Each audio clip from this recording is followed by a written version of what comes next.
ይሄ መላእክት በምድር ላሉ ለክርስቲያኖች ሊጸልዩ እንደሚችሉ ማስረጃ ነው። ይሄ ብቻ አይደለም፣ ባይዘው ካልቪኒስቶችም ያምናሉ።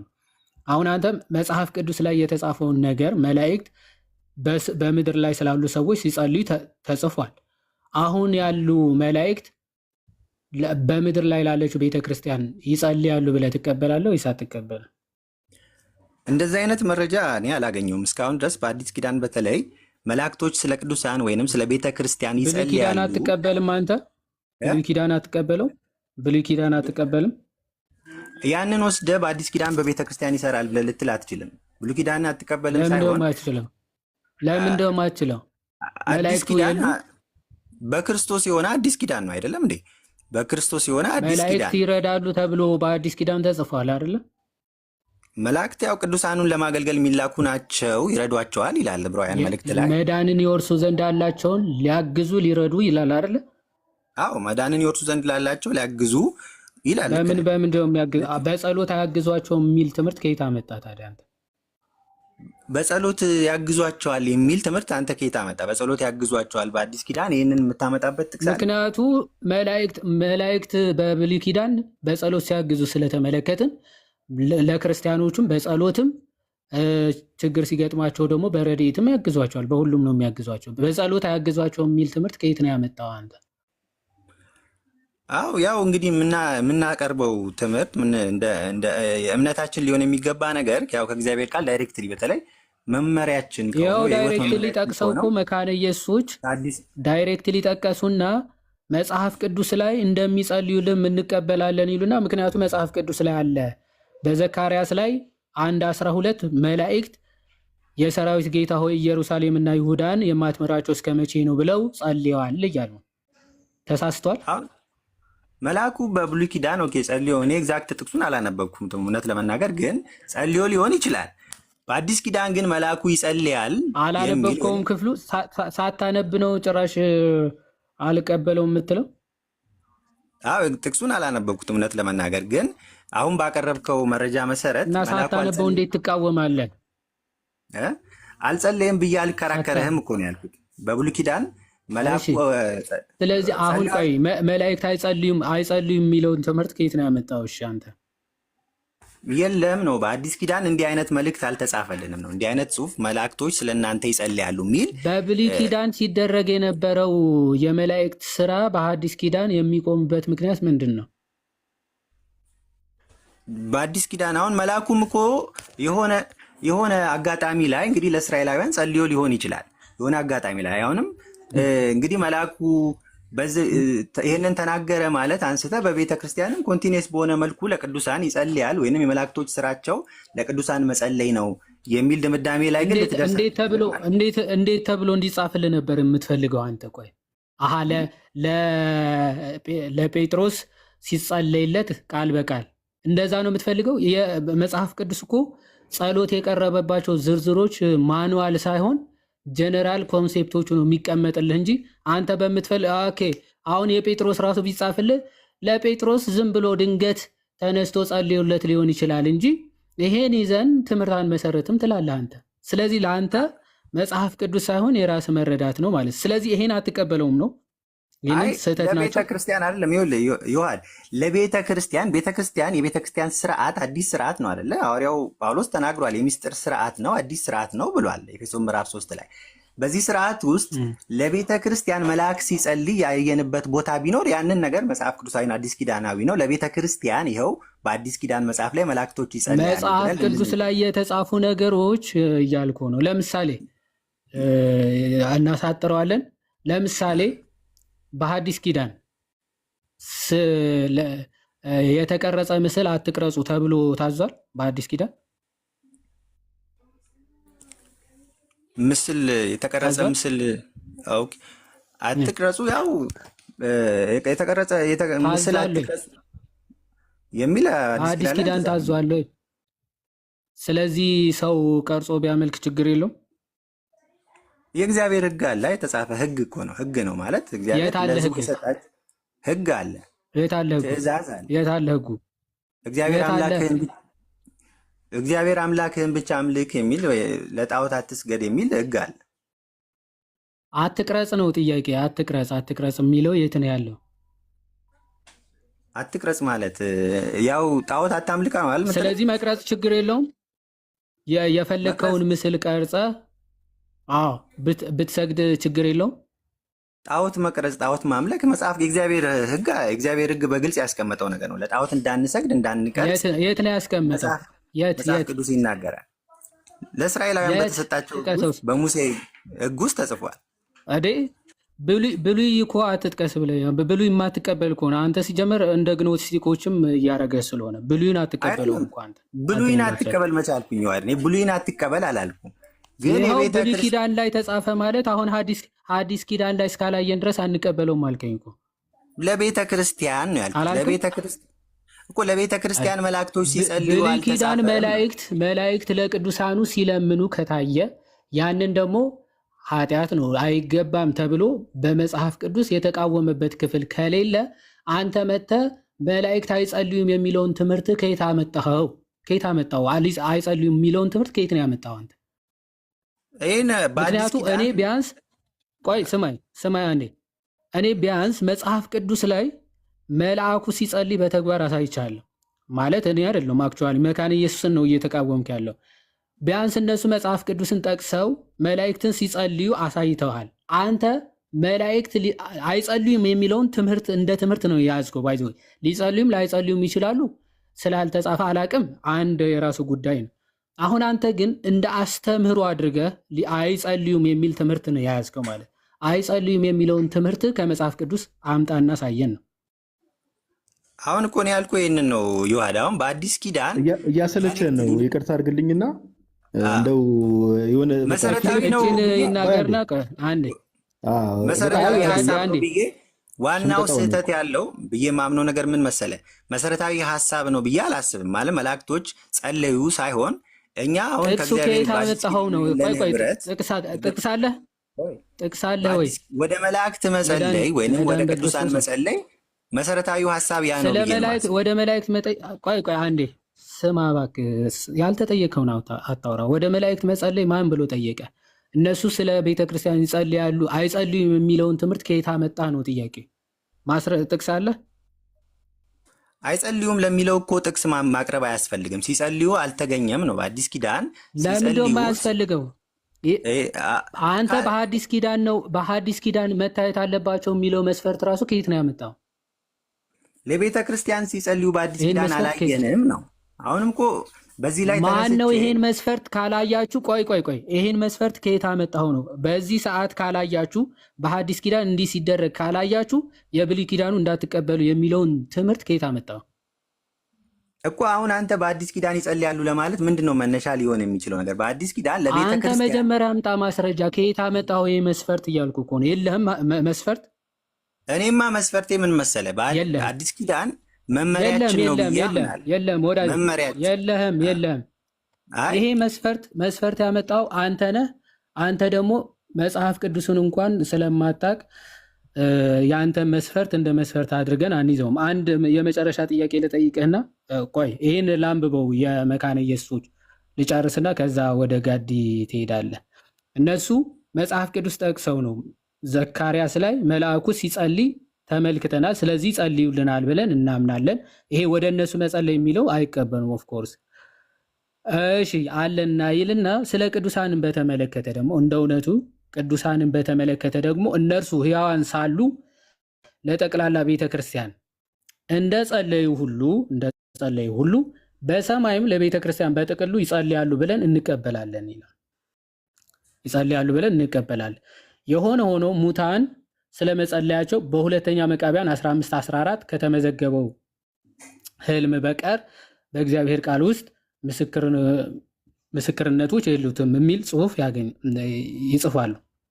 በሁለተኛ መቃቢያን ላይ ሙታን እንደሚጸልዩት ስለተጻፈ ምንድን ነው ለቤተ ክርስቲያን በአጠቃላይ ቅዱሳን ራሱ ይለምናሉ ብለን እናምናለን ይላሉ መካነ ኢየሱሶች። እሺ አሁን አንተ በሐዲስ ኪዳን አሳዩኝ ስላልክ አንድ ጥያቄ አንድ መጽሐፍ ልጠይቅህና ጌታችን የተናገረው ንግግር ነውና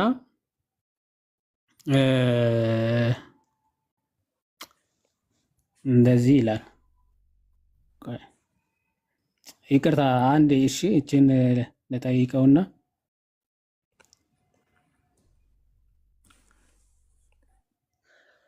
እሺ፣ እንዲህ ይላል ሉቃስ ወንጌል ምዕራፍ 13 ከቁጥር 5 ጀምሮ። እስቲ አንብበው ከዚህ ጀምረ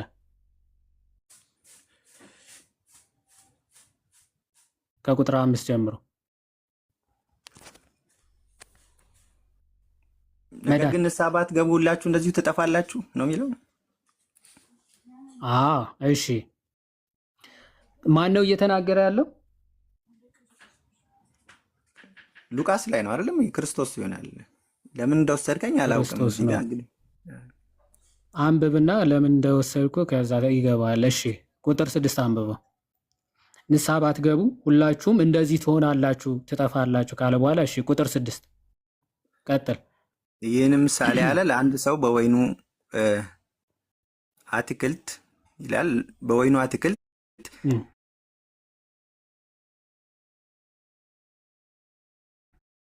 ይላል። በወይኑ አትክልት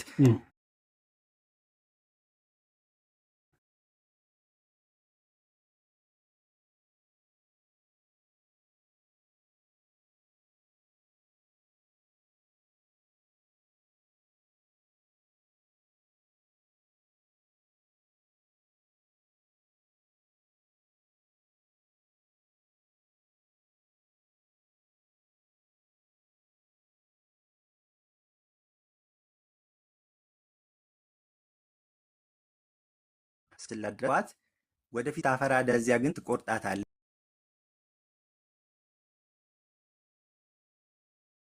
ትቆርጣታለህ አለ።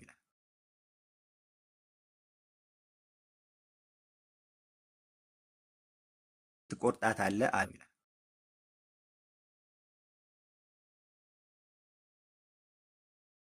ትንሽ እንትን በለው ስታክ አድርጋል ማለት አሁን ስላስነበብኩ አሁን ቀጥል። እሺ አሁን ፍታው ጥያቄ ወደ ሌላ መሄዱን ትተህ አሁን ያነበብከውን ምሳሌ ትርጉሙን ፍታው። የወይን ስፍራ የነበረው የተባለው ሰው ማን ነው? እንግዲህ ሉቃስ ላይ እንግዲህ እኔ ለአይሁዶች እንደተጻፈ ነው ማምነው። ይሄ አይሁዶችን የሚመለከት ነው። የምጠይቅህን እስኪ ወዳጅ አታድርቀንና፣ ቆይ አንዴ ስማ እስኪ መዳረቁን ትተህ ለማን የተጻፈው ብዬ አልጠየኩም። አንድ የወይን ስፍራ የነበረው ሰው ነበረ ይላል። የወይን ስፍራ የነበረው ሰው የተባለው ማን ነው ብዬ ነው የጠየቅኩ። ለማን ተጻፈ አልጠየኩም። ማን ነው? ዳይሬክትሊ እንግዲህ ቃል በቃል ምሳሌ መፍታት በራሱ ከባድ ነው። አንዱ ይሄ ነው ማለት ጌታ ኢየሱስ ክርስቶስ ጀነራሊ ለማስተማር የፈለገው ነገር ፍቺውን ታውቀዋለህ? አታውቀው? እማምነውን እኮ ስነግርህ አስቆምከኝ። እኔ ማምነው የወይኑ ባለቤት እግዚአብሔር ነው። እርሻው ደግሞ ህዝቡ የነበሩት እስራኤላውያን ናቸው። ለእነርሱ ነው ብዙ ጊዜ ጌታ ኢየሱስ ክርስቶስ በእኔ እመኑ እያለ ሰበካላቸው። ብዙ ነገር አደረገ። ቆይ አንዴ ፍሬም፣ ቆይ አንዴ የወይን አትክልት የተባሉት እስራኤላውያን ናቸው። ብዙ ቦታ ላይ በኢሳያስ ላይ ይመስለኛል እንዲሁ የወይን አትክልት ስፍራ ብሎ አንዴ ፍሬ ሊፈልግባት መጥቶ ምንም አላገኘም ይላል። እሺ ምን ማለት ነው? ከእነርሱ የሚፈልገው እውነተኛ ፍሬ ነበረ ከእስራኤላውያን ከአይሁዶች። ያ እውነተኛ ፍሬ ደግሞ የሚገኘው አሁን ጌታ ኢየሱስ ክርስቶስ ይህንን ሲነግራቸው እውነተኛ ፍሬ ሊመጣ የሚችለው በክርስቶስ ኢየሱስ በኩል ነው እና ክርስቶስ ኢየሱስ ደግሞ በእኔ መቼ ነው የፈለገባቸው? ስለዚህ ክርስቶስ ሳይመጣ ነው ፍሬ የፈለገባቸው። እውነተኛ ፍሬ፣ እውነተኛ ቅድስና፣ እውነተኛ እግዚአብሔርን መምሰል፣ እግዚአብሔርን መፍራት የሚመጣው ያው በመሲሁ በክርስቶስ ኢየሱስ በኩል ነው እና በነቢያቱ ክርስቶስ ሳይመጣ ነው ወይ ፍሬ ማፍራት ሳይችሉ ነው ወይ ፍሬ የጠበቀባቸው? ከነሱ ፍሬ ማፍራት ሳይችሉ ማለት ምን ለማለት ነው? ማለት ያለ እርሱ ፍሬ ማፍራት እንደማይችሉ እያወቀ ያቺ የወይን አትክልት ስፍራ ሄዶ ወይን ለምን አላበቀለችም ብሎ ሊቆርጣት ለምንድን ነው የሄደው ታዲያ? ማለት እንደማታፈራ እያወቀ ከሆነ ለምንድን ይጠብቃታል? ፍሬ ታፈራለች ብሎ እኮ ክርስቶስ አላ ክርስቶስ ኢየሱስ መጥቷል። ወንጌሉን እየሰበካቸው ነው። በእኔ እመኑ እያላቸው ነው። እኔ መሲሁ ነኝ። ስለዚህ ከመጣ በኋላ ክርስቶስ ከመጣ በኋላ ስላለው ጉዳይ ነው እየተነገረ ያለው ማለት ነው። አዎ ክርስቶስ ከመጣ በኋላ ስላለው። በጣም አሪፍ። ስለዚህ ክርስቶስ ስለመጣ በእርሱ ቢያምኑ ፍሬ ማፍራት ይችላሉ የሚለውን ነው እየነገራቸው ያለው። አዎ በክርስቶስ ኢየሱስ ቢያምኑ እውነተኛ ፍሬ ማፍራት ይችላሉ። እውነተኛ ፍሬ ማፍራት የበለሲቱ ጠባቂ የተባለው ማን ነው? የበለሲቱ ጠባቂ የተባለው ማን ነው? የበለሲቱ ጠባቂ የተባለው ማን ነው? የበለሲቱ ጠባቂ ባለቤት ነው? ጠባቂ ነው? ምንድን ነው የሚለው? አይ ሰራተኛ፣ የወይን አትክልት ሰራተኛ የተባለውስ ማን ነው? እንግዲህ ቃል በቃል መፍታት እያንዳንዱ ነገር ይሄ ነው ማለት እኔ እንጃ። አይ ዶንት ኖ አጠቃላይ ትርጉም ወዳጅ በቃ ምንም ሳታውቁ እኔ ይቅርታ አድርግልኝና ወንድሜ አንድ ምክር ልምከር። መጽሐፍ ቅዱስ አጠቃሎ እንዳነበበ መጽሐፍ ቅዱስ ብሉይ ሐዲሱን አንብቦ እንደጨረሰ በመጽሐፍ ቅዱስ እንደዚህ የሚል እኮ አናገኝም። ስለዚህ ካላገኘን ደግሞ አንቀበልም አይነት ትምህርት መጀመሪያ የራስ መጽሐፍ ቅዱስ ላይ ክራይቴሪያዎች የምታወጡት ራሳችሁ ትሆናላችሁ። ኦኬ መጽሐፍ ቅዱስ ላይ እንደዚህ የሚል ካላገኘን አንቀበልም። መጽሐፍ ቅዱስ ላይ እንደዛ የሚል ሲገኝ ደግሞ ከሐዲስ ኪዳን ካልሆነ አንቀበልም። እነዚህ ሁሉ ክራይቴሪያዎች ታዘጋጃላችሁ። ከሐዲስ ኪዳን ሲመጣላችሁ ደግሞ ሐዲስ ኪዳኑ ራሱ ጭራሽ አታውቁት። ክርስቶስ በምሳሌ አድርጎ የተነገረውን ማለት ባይዘው ምሳሌ የሚናገረው ክርስቶስ ለማይገባቸው ሰዎች ማለት ቀጥታ ቢናገር ስለማይገባቸው ነው በምሳሌ የሚነግራቸው ማለት። ምሳሌ ቀለል ብሎ ስለሚገባ ስለሚረዳ ማለት ለገበሬው በገበሬ ለነጋዴው በንግዱ ምሳሌ እያደረገ የሚነግራቸው ለዛ ነው። ስለዚህ መጽሐፍ ቅዱስን ቁጭ ብላችሁ ከአባቶች ለመማር ሞክሩ ማለት ትርጓሜ ማለት።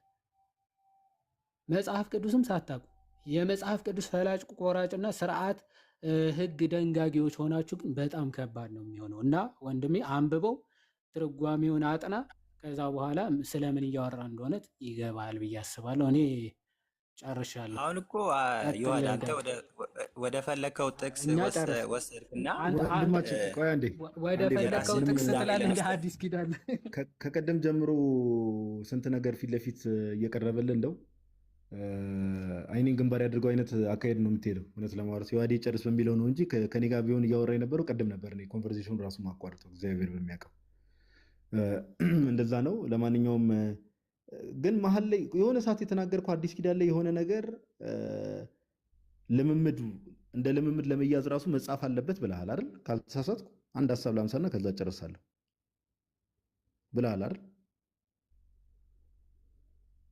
አንድን ነገር እንደ ትምህርት ለመውሰድ አሁን ለምሳሌ መጸለይ ብለሃል አላልኩም? ማብራሪያ የምትሰጠው ቆይ ያልኩትን ነገር ነው ያልኩትን አይደል የጠየቀኝ? ያልኩትን ነገር ነው።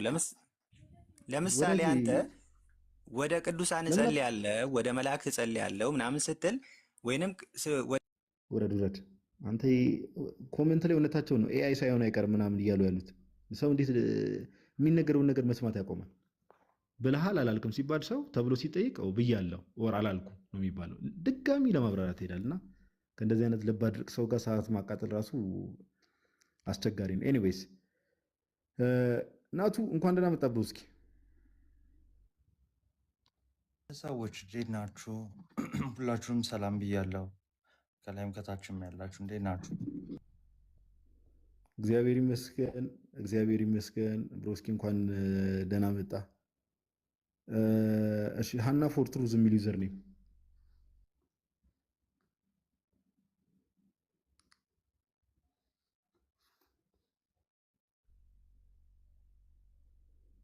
አራ ሃና ፎር ትሩዝ ኮሜንት ላይ አስሬ እንዲህ አይጠቅምም እንዲህ አይጠቅምም እያልሽ ትጽፊያለሽ።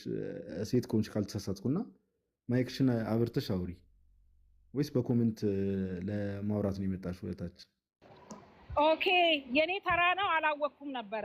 ትሰማለህ? ትሰሚያለሽ እህታችን። ኬት ቤት ነው?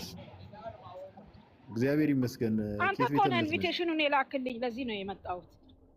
አይ እኔ አይደለሁም ሌላ ሰው እንትን ሞዴሬተር ነው የሚሆነው። ሞዴሬተር ይሆናል። አዎ እኔ ከወንጌላዊት ቤተክርስቲያን መካነ ኢየሱስ ነኝ።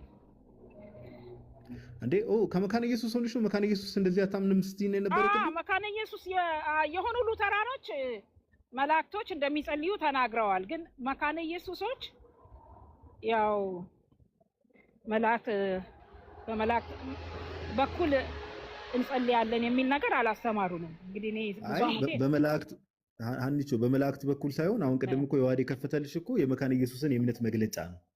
የመካነ ኢየሱስ የእምነት መግለጫ ላይ ምን ይላል መሰለሽ? በሰማይ ያሉ መላእክትም ሆኑ በሰማይ ያሉ ሌሎች ቅዱሳንም ስለኛ ጸሎት ያደርጋሉ ብሎ ያምናል አይደል? መካነ ኢየሱስ ታምናለች አይደል? እንደሱ አናምንም። ይኸው የዋዴ ከፈተላትሽ አንቺ ቅድም እኮ የተከፈተው አይቼዋለሁ። ከየት እንዳመጣው አላውቅም።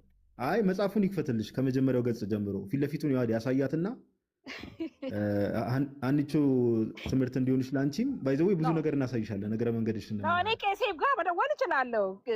ቄስም ተሻው ጋር ለምን ቄስሽ ጋር የእምነት መግለጫችሁ እያለ ለምን ቄስሽ ጋር ትደውያለሽ? አንቺ የእምነት መግለጫውን ዘምሬዋለሁ እኮ እኔ በመዝሙር። አሁንም ድጋሚ ትዘምሪያለሽ። አንቺ ችግር የለውም ትዘምሪያለሽ። የዋዴ ፊት ለፊቱን አሳያት። መጀመሪያ መጽሐፉን አሳያት። አለ አይደል መጽሐፉ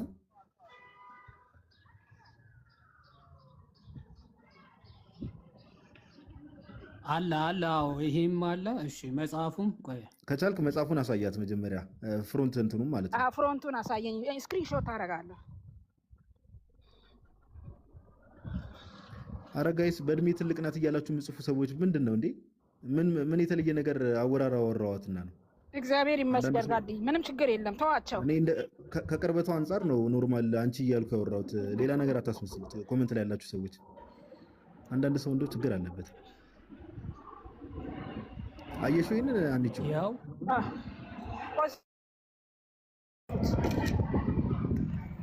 አጥላባት ኪያ ኦኬ እሺ እንዲህ ይላል። ምናልባት የእንትን የሚል የቆይ ላሳይሽና ይሄኛውም አለ። እሺ ይሄኛውም ማንሳት ትችላለሽ። ተመሳሳይ ናቸው። አንስቻለሁ። እኔ እውቀት ወዳለሁ፣ አነበዋለሁ እና ምን በጣም ጥሩ። እዚህ ጋር የሚታይኩሽ ከሆነ የኦግስበርግ የእምነት መግለጫ መከላከያ የሚል አለ፣ ወይም ደግሞ እሱን ነው የማውቀው። ኦግስበርግ ኮንፌሽን። በቃ ጥሩ። ስለዚህ ገጽ እሺ እንሄዳለን። እዛው እንሄድና ከሉተራኖች አንድ ክፍል ናቸው እንጂ መካነ ኢየሱስ አይደሉም። አባ የትኞቹ? ኦግስበርግ ነው። አረ የእምነት መግለጫ ከሆነ የድሮ እነሱ ሉተራን ናቸው። ጽሑፍ እኮ ነው። ገባኝ። ግን በእኛ በመካኒስ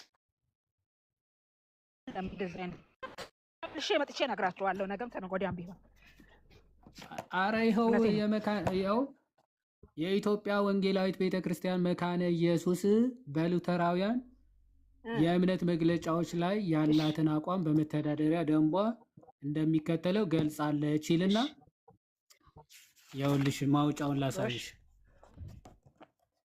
ምን መካነ ኢየሱሶች እንደሚቀበሉ ማለት ነው።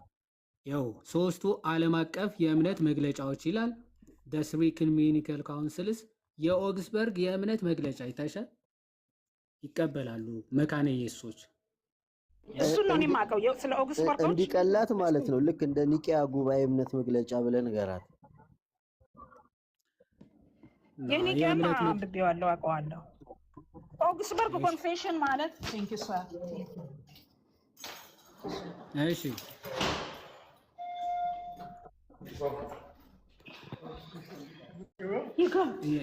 ይሰማል? ታና እያየሁት ነው። እሺ ይሰማል። ይሄንን ክፍል በደንብ እሺ። ቆይ አንዴ ስክሪንሻት ለማድረግ ከሆነ ሙሉ እንዴ እኔማ በጣም ነው ማንበብ የምፈልገው። እሺ ቆይ አንዴ ያው ሴክሽን 8 ነው። እስቲ ቆይ አንዴ ፎከስ ያርግና እሺ አንሺዋ። እሺ ጥሩ ሴክሽን 8 ነው። ሴክሽን 8 ላይ ምን ይላል መሰለሽ? ከዚህም ሌላ መላእክት እንደሚጸልዩልንም እንቀበላለን። ምክንያቱም መልአኩ በዘካርያስ 1:12 ላይ የሰራዊት ጌታ ሆይ ኢየሩሳሌምንና ኢየሩሳሌምና ይሁዳ ይላል። ያው አብሬቪዬሽን አድርገው ስለጻፉት ነው። የማትምራቸው እስከ መቼ ነው እያለ የሚጸልይበት ምንባብ አለ። እንደ እውነቱ ቅዱሳንን በተመለከተ እነርሱ ሕያዋን ሳሉ ማለት በአካለ ሥጋ ሳሉ ማለት ነው ለጠቅላላው ቤተክርስቲያን ምን አልሽ? እሺ ልቀጥል። ለጠቅላላ ቤተክርስቲያን እንደሚጸልዩ ሁሉ በሰማይም ለቤተ ክርስቲያን በጥቅሉ ይጸልያሉ ብለን እንቀበላለን ብለው በ4 ነጥብ ይዘጉታል። ስለዚህ ይቀበላሉ። ይኸው ቅዱሳን በሰማያት ሆነው ለቤተ ክርስቲያን ይጸልያሉ ብለው ያምናሉ። መካነ ኢየሱሶች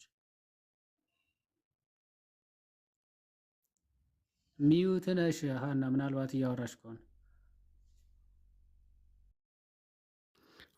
አይ ቲንክ ስራ ላይም ሆና መሰለኝ።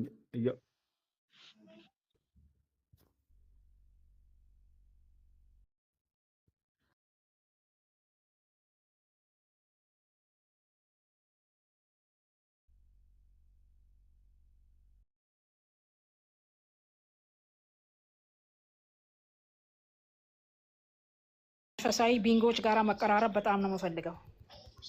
ስለዚህ አነበዋለሁ። ተባረኩልኝ። እሰማለሁ። ቀይ እያበራባትም አንቺ ቀይም እያበራብሽ ስለሆነ በቃ ችግር የለውም። አሁን ዮሐዴ የሰጠሽን ነገር አንብቢውና ነገ ወይ ተመለሽ ቼክ አድርገሽ። እሺ ቀይ እያበራብሽ ነው። በዛ ላይ ደግሞ ስራ ላይ ነሽ። ተባረኩልኝ። እሺ እሺ እሺ አና እሺ እናመሰግናለን። እሺ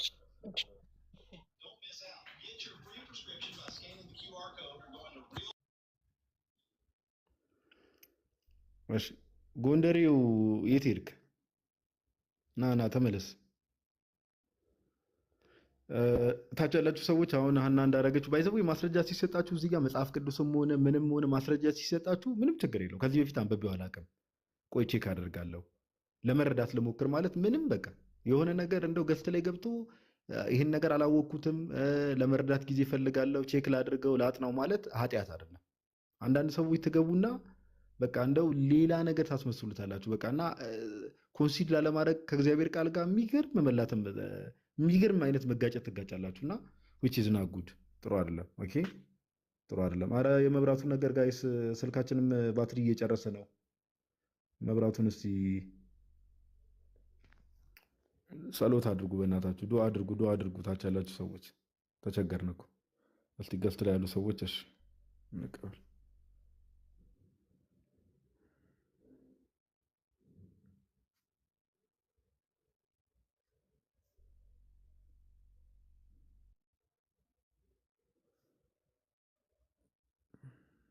በዜማ ልለው ነበር ጸልዩ የሚለውን እናቱ ገፍት ላይ ያለ። እሺ እስቲ ዝም ብዬ የተወሰኑ ሰዎችን እየተቀበልኩ ነው። ፍሬ አንድ ቀን መብራት ቢጠፋ ገጠር ገባህ እንዲ ያልሽኝ? ኧረ ተይ። እኔ ስንት ቀን እዚህ ደቅ ብዬ አይደል እንዴ እንትን የምለው መብራት ሳይጠፋ። ግን ያው አንዳንዴ ደግሞ ኢትዮጵያ ውስጥ ነው ያለ ነው። እሺ ሳይለንት የሚሉ ዩዘር ነው ይሰማኛል። እንዴት ነህ? ይሰማል? እኔ ሁሉ ሰላም ነው። ይሰማል። እንዴት ነህ? አለሁ ሁሉ ሰላም ነው። እናንተ አሁን በተነሳው ኢሹ ላይ ሀሳብ ለመስጠት ነበረ እና የቱ ላይ? በመላእክትና በቅዱሳን ዙሪያ የተወያያችሁበት ላይ የመካነ ኢየሱስን ነው የምትለኝ? እኔ የመካነ ኢየሱስ ሳይሆን እኔ ሙሉ ወንጌል ነኝ። ሙሉ ወንጌል ከሆንክ እንደውም ልጠይቅ የፈለግኩት ቅድም አንድ ማስረጃ ከፍተን እያሳየን ነበረ። እምነታችሁ ምንድን ነው የሚለውን ነገር ማወቅ እኔ ተማሪ ነኝ እንጂ አስተማሪ አይደለሁም። ግን የተማሪው ምናልባት አንዳንዴ ሚስኮንሲቭድ የሚደረግ ነገር አለና አስተማሪ ሳይሆን ከተማርከው ነገር አንጻር አላቅም ማለትም ይቻላል። ከበድ ያለ ጥያቄ አይደለም፣ በጣም ማይነር ጥያቄ ነው። ምን የሚል ነገር ቀን አንድ ሁለት ሰዎች ሙሉ ወንጌል እንደዚህ ጴንጤቆስጣሎች ምን የሚል ነገር ተናገሩ መሰለ? ድንግል ማርያም ጌታችን ኢየሱስ ክርስቶስ ካረገ በኋላ የጌታ እናት አትባልም። አሁን በሰማይ የጌታ እናት አትባልም። ምድር ላይ በነበረ ሰዓት ነው የጌታ እናት በስጋዊ ጊዜ በተገለጠ ሰዓት አለ አይደለ እንጂ ከእርገቱ በኋላ የጌታ እናት አትባልም። እና ሙሉ ወንጌልም ደግሞ እንደዛ ነው የምታምነው አይነት ነገር ተናገሩ። አንተ ሙሉ ወንጌልን ደግሞ እዚህ ነገር ላይ ያለን እምነት ምንሰማ ደስ ይለናል። ስለዚህ ነገር አልተማርንም። አሁን ነገረ ማርያም ባይዘው እኮ የለም እኮ ሙሉ ወንጌል ላይ ነገረ ማርያም እንደዚህ ተብሎ የምትማረው ምናምን ነገር እኮ የለም እኮ። ነገረ ድነትን ነው ሞር ፎከስ አድርገው የሚያስተምረው እንጂ ነገረ ማርያምን እኮ አያስተምርም። ይሄ እኮ ነገር እሺ፣ አንተ እምነት ምንድን ነው? ዛሬ ለምሳሌ አሁን ዛሬ ባለንበት ሁኔታ ድንግል ማርያም የጌታ እናት ናት ብለህ ታምናለህ? ዛሬ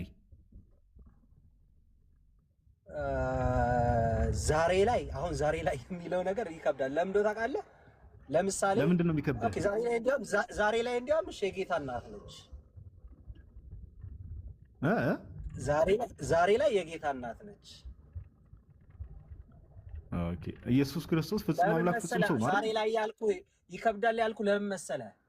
እሺ፣ የሰማይ ስርዓት ወደዛ ስንሄድ ምን እንደሚሆን አናውቅም። ለምሳሌ እኔ ዛሬ እዚህ እናቴ ያልኳት በሰማይም ሲሄድ እናቴ ትሆናለች ብዬ አላስብም። የዓለም ፍጻሜ ላይ ምን ሊፈጠር እንደሚችል አላውቀውም። ኦኬ፣ ስለዚህ ላትሆንም ትችላለች ነው ሐሳቡ።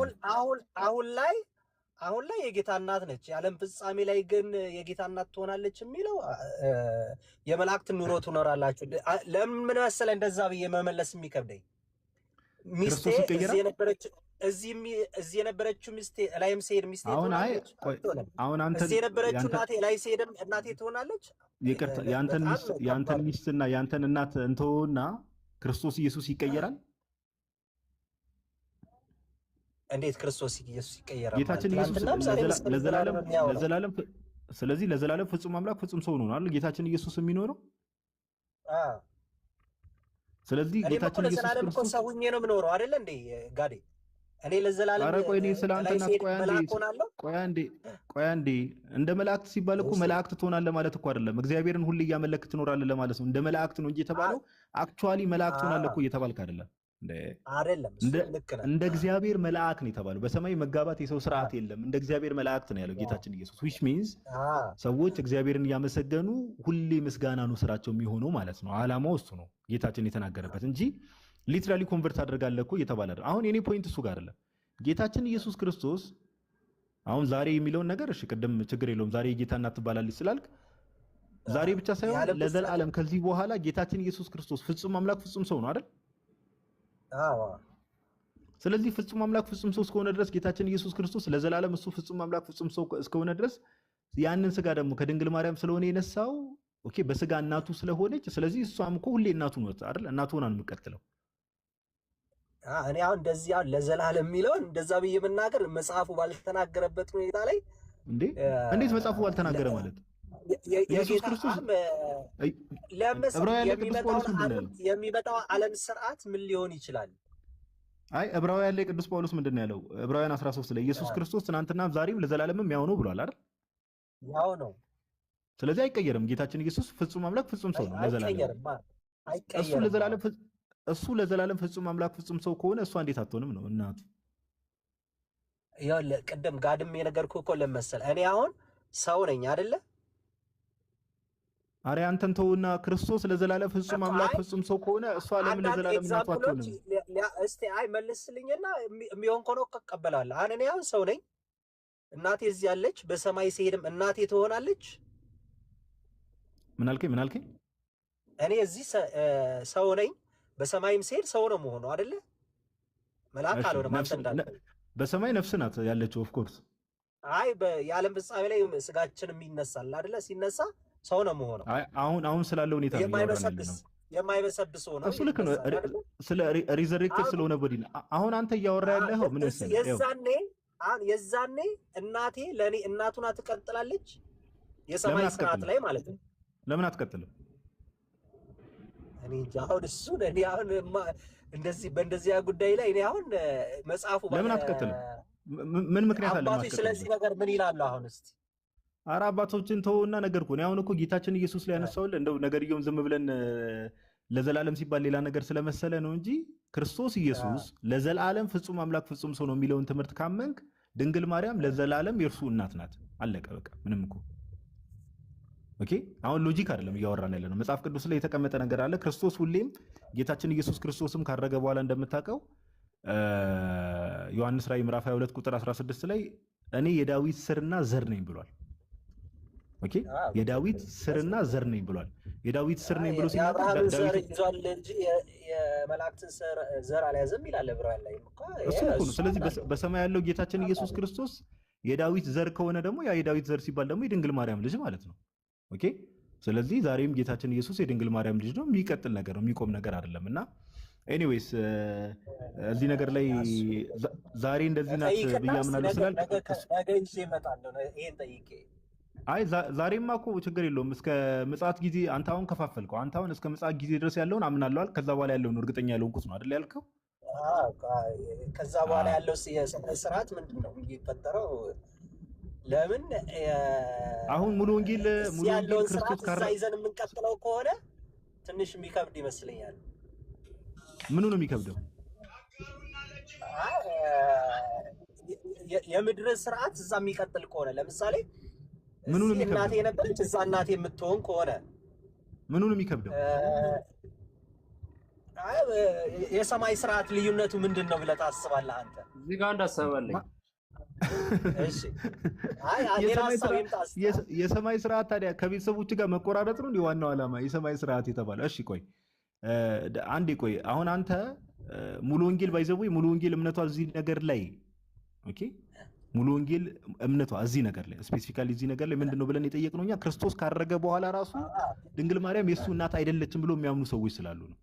ኦኬ አሁን አንተ ያዝ አድርገውና ሳይለንት አድርገውና የቤተ ክርስቲያናችን ምን እንደሆነ እኔ እዚህ ላይ አላውቅም። በቃ ጠይቅ። እሺ አንዴ ሚዩት አድርገውና አንተ ቆይ እዚህ ላይ ሐሳብ አለኝ እያለ ነው ዳኒ የሚባለው። ዳኒ እስቲ ማይከን አብራ። እሺ ሁላችሁንም ሰላም ብያለሁ። ከየት ቤተ እምነት ናት? ከጎስፕል ነው። ከጎስፕል? አዎ ከቃል ነው እንዴ? እሺ ቃለ ሕይወት ደግሞ ጎስፕል ተብላ መጠራት ጀመረች እኮ። አጠቃላይ ጎስፕል ነው የሚባል ሁሉም ማለት ነው። ጴንጤ ማለት ነው አለቀ። እሺ በቃ እንደዛ በለኛ። ፔንቴኮስታል ነኝ ብለህ ተናገር እኮ። ጴንጤ ማለት ጎስፕል ማለት ነው እንግሊዝኛው። ማን ነው ጴንጤ ማለት ጎስፕል ማለት ነው ብሎ የፈታው? ጎስፕል ምንድን ነው ትርጉሙ ራሱ? ክርስቲያን። ጎስፕል ማለት ክርስቲያን ማለት ነው ትርጉሙ? አዎ ጴንጤ ማለት ነው አማኝ። አረ በእግዚአብሔር ነው ምን አይነት ጎስፕል ማለት ጴንጤ ማለት ነው ትርጉሙ እኮ ክርስቲያን ነው። እሺ ወንጌል በእንግሊዝኛ ምንድን ነው? ወንጌል እግዚአብሔር ቃል ነው በእንግሊዝኛ። ወንጌል ምን ማለት ነው በእንግሊዝኛ? ወንጌል እሺ አልሰማሁትም። እሺ ለምሳሌ በእንግሊዝኛ ዘ ጎስፕል ኦፍ ማቲው ዘ ጎስፕል ኦፍ ሉክ ሲባል ምን ማለት ነው? የማቴዎስ ወንጌል። ስለዚህ ጎስፕል ምን ማለት ነው በአማርኛ? እኮ ወንጌል። ሆኖም ግን እኮ ጎስፕል ይባላል እኛ ጋር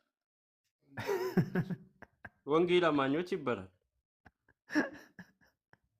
ወንጌል አማኞች ችግር የለውም። በቃ አይ ችግር የለውም። ይሄ ብዙም ከባድ ነገር አይደለም። ጎስፕል ማለት ግን ጴንጤ ማለት አይደለም። ለሌላ ጊዜ እንደዚህ አይነት አማኞች ማለት የወንጌል አማኞች።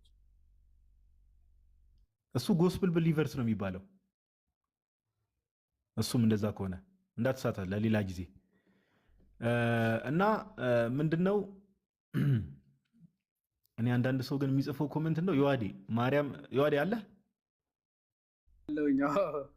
አንዳንድ ሰው የሚጽፈው ኮሜንት እኔ እጄን ይወሰውሰኛል። በቃ የፈጠነ ኦርቶዶክሳዊ ነው የፈጠነ ሙሉ ላይቡን ሚዩት የፈጠነ።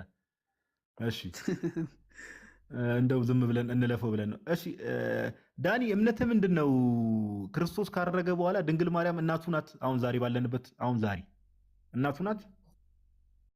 ክርስቶስ ካረገ በኋላ ክርስቶስ ካረገ በኋላ አሁን እዚህ ብዙዎች እናት ናት ብሎ ሊያወሩ ይችላል። ያንተስ እምነት? ግን እንደ መንፈሳዊ ሁኔታ አሁን ለክርስቶስ ማርያም እናት ልትሆን አትችልም በሰማያዊ ስፍራ። ታች ያላችሁ ሰዎች ሰምታችኋል። ይሄ ደግሞ ቃለ ሕይወት ነው። ቀን የሰማነው ሙሉ ወንጌሎችን ነበረ። አሁን ወንድማችን ዳኒ ቃለ ሕይወት ነው። ምን እያለ እየተናገረ ነው? አሁን ባለ ክርስቶስ ካረገ በኋላ ክርስቶስ በሰማይ ሆና ድንግል ማርያም ለእርሱ እናቱ ልትባል አትችልም ብሎ ደግሞልናል። ሪከርድ ያደረጋችሁ እኔ የሚለው ቆይ አንዴ እኔ የሚለው ልንገር። ናቱ አውራው እስኪ ናቱ አለ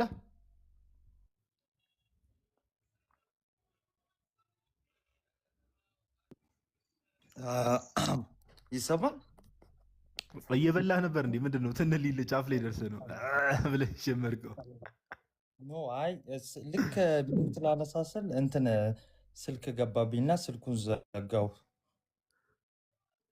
እሺ አይ ስልክ የምታወራ ከሆነ ችግር የለውም፣ እኛ እናውራው። ልታወራው ከሆነ ዘጋው። አልሰማሁትም ሀሳቡን መጨረሻ ላይ ከተናገረ ግን አይ መጨረሻ ላይ ምን መሰለ ያለው ድንግል ማርያም ክርስቶስ ካረገ በኋላ አሁን ዛሬ ባለንበትም ሁኔታ ድንግል ማርያም በሰማይ ለክርስቶስ እናቱ አትባልም፣ እናቱ አይደለችም ብሏልና እስቲ አውራው። ኦኬ እሺ ሰላም ይሰማል አለ ዳኒ የሚባለው ልጅ ነው። እሺ እናቱ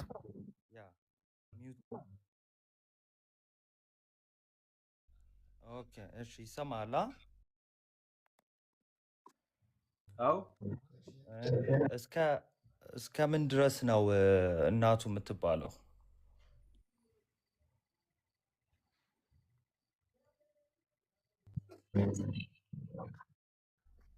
መጽሐፍ ቅዱስ ሲናገር ዕብራውያን 7:3 ላይ በስጋ ክርስቶስ በዚህ ምድር ላይ ሲመጣ ማርያም እናቱ ነበረች። መጽሐፍ ቅዱስ ሲናገር ዕብራውያን 7:3 ላይ እናትና አባት የለውም፣ የትውልድ ሀገር የለውም፣ ለዘመኑም ጥንት የለውም ይላል መጽሐፍ ቅዱስ። አሁን እኛ የምናስበው አይ ትችላላችሁ። አንደኛ ነገር የጠየኩ ጥያቄ እሱ አይደለም። ሁለተኛ ነገር ደግሞ የመልከ ጼዴቅን ያመጣሁ እንጂ የክርስቶስን አይደለም። እናትና አባት የሉትም የተባለ የክርስቶስ መልከ ጼዴቅ ክርስቶስ ነው። ራሱ መልከ ጼዴቅ ክርስቶስ ነው። አዎ እሺ መጽሐፍ ቅዱስ መክፈት የሚችላለ ወይ ደግሞ ቆይ እሺ ድምጼ እየተቆራረጠ አይደለም። መሀል ላይ ናቱሻ ግን ይታፈናል። የሆነ ነገር የመታፈን ነገር አለ ወደኋላ። አሁን ናይስ ነው። ከፍ አድርጎ ድምጽ። እሺ አሁን ይሰማል። አሁን ይሰማል። ኦኬ እሺ መጽሐፍ ቅዱስ እስቲ አውጣልኝ። መጽሐፍ ቅዱስ ዮሐዴ ይመቻል መጽሐፍ ቅዱስ ማውጣት?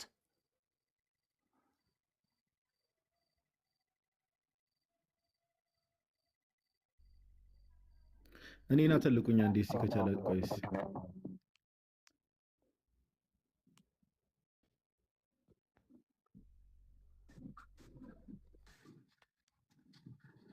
እሺ ናቱሻ ምን ልክፈትልህ?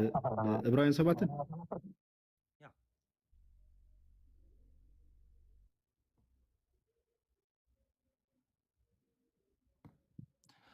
እሺ ዕብራውያን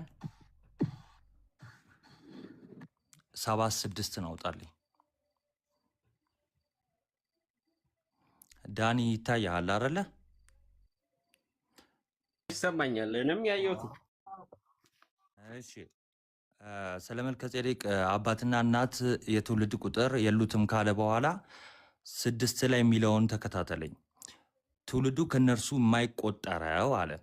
የትውልድ ሐረጉ ከነሱ አይደለም ከሌላ ነው እያለ ነው አይደል? ትውልዱ ምን ማለት ነው?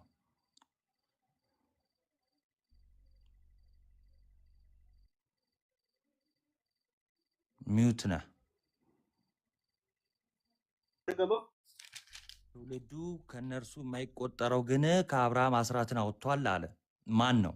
አዎ ማን ነው ትውልዱ? ትውልድ አለው መልከጼዴቅ ማለት ነው። መልከጼዴቅ ትውልድ አለው ማለት ነው። ከሌዊ የማይቆጠር ትውልድ አለው ማለት ነው አይደል? አዎ የለውም ብለህ ነበርኩ መጀመሪያ። አይደለማ። እንዴት የለውም ማለት? ይኸው ከላይ አባትና እናት የትውልድም ቁጥር የሉትም ብለህ ነበርኩ። ከዛን ራሱ ክርስቶስ ብለህ ነበር። የሉትም የሚል ስለተጻፈ ክርስቶስ ነው ራሱ ብለህ ነበርኩ። አሁን ብሎ ትውልድ አለው ግን ትውልዱ ከሌዋውያን አይደለም ሲል አይ ትውልድ አለው አልከኝ። ከአንተው ንግግር የቱን እንቀበል? እሺ እዚህ ጋር የሚለው ትውልዱ ከእርሱ አብርሃምን አስራት አውጥቶታል ካለ በኋላ ትውልዱ ማለት ትውልድ በዚህ ምድር ላይ እንደሌለው ነው የምናገረው። አይ አይልም ማለት የትኛውም ትውልድ አይ እንደዛ ሳይሆን አሁን ቁጥር 5 ላይ ምን አለ? ከሌዊ ልጆች ክህነትን የሚቀበሉት ከህዝቡ ማለትም ከወንድሞቻቸው እነርሱ ምንም ከአብርሃም ወገን ቢወጡ ሌዋውያን ራሱ ቢሆኑ የሌዊ ዘር እንኳን ቢይዙ ካህናት ካልሆኑ ለካህናት መባ ያስገባሉ ወይም ደግሞ አስራት ያወጣሉ ለወንድሞቻቸው ካለ በኋላ ይሄ ህግ ተሰጥቷል በሙሴ መጽሐፍ ካለ በኋላ ትውልዱ ከነርሱ የማይቆጠር አለ። ከሌዋውያን ያልሆነ ማለት ነው አይደለ? አዎ ትውልዱ ከሌዋውያን ያልሆነ ትውልድ አለው ትውልዱ ተብሎ ስለተጠራለት ማለት ነው። ከሌዋውያን አይደለም ግን ምን አደረገ? አሁን ከሌዊ ቢሆን ኖሮ አይ በቃ እንደ ህጉ ነው ሊባል ነው። አሁን ህጉ ከመሰጠቱ በፊት ስለሆነ ይኸው ፊት ለፊት እያነበብክ ነው አጋዴ የከፈተልን። ከአብርሃም ይኸው ከሌዊ አባት አስራትን አወጣ አለ። ስለዚህ ትውልድ አለው ማለት ነው መልከጼዴቅ።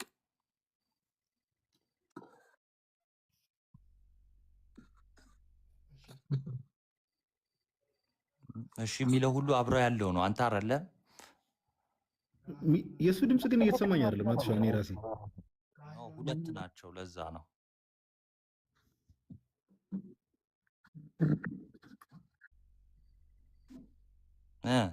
አንተ ሚውታረክ።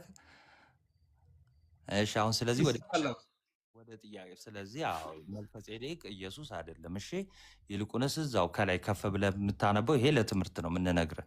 ከፍ ብለህ ስታነብ ግን ምን ይላል? አባትና እናት የትውልድም ቁጥር የሉትም የሚለና ይኸው እዚህ ስክሪን ላይ እንደምታየው ግን በቃ በክርስቶስ ምሳሌ ይነገርለታል እንደዛ ተብሎ። ለምን? ለክርስቶስ ምሳሌ ስለሆነ ጥላ ስለሆነ ማለት ነው። እሺ ኤኒዌይስ ወደ ጥያቄ ልመለስ። እናታችን ቅድስት ድንግል ማርያም እስከ መቼ ድረስ ነው ለክርስቶስ እናቱ መሆን የምትችለው በመጽሐፍ ቅዱስ?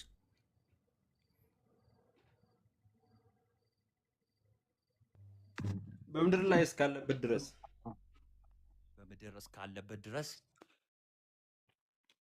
አዎ እሺ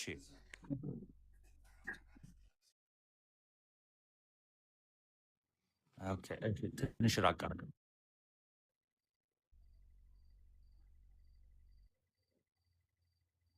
ይሰማል? ይሰማል። እሺ ልታሳይ የፈለግከው ነገር ቀጥሉ። በምድር እስካለ ድረስ ነው።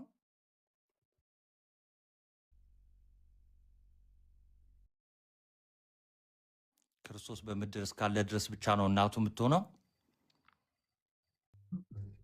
እሺ እሱ ካረገ በኋላስ እናቱ ተብላ ብትጠራስ?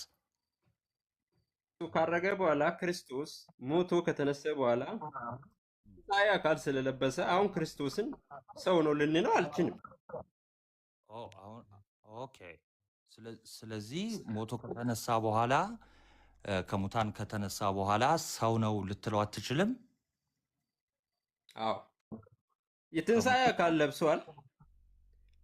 ክርስቶስ ኢየሱስ የዘላለም አምላክ ነው እና የሰውን አካል ይዞ ሳይሆን የትንሣኤ አካል ስለለበሰ በሰው አካል ሳለ ሰው ሆኖ ተወልዶ ሳለ ሰው ነበረ፣ እናቱ ነበረች። እንደ ሰውኛ እናቱ ነበረች። ይሄ ነው ያለው ነገር። ስለዚህ ጭራሽ ሰውነቱንም አትቀበልም ማለት ነው። ከሙታን ከተነሳ በኋላ ማለት ነው። ከተነሳ በኋላ ክርስቶስ ትንሣኤ አካል ለብሶ ወደ ሰማይ ሄደ። እሺ ያ የትንሣኤ አካል የሰው ስጋ ነው አይደለም? ያንኑ ያው ስጋ ነው አይደለም?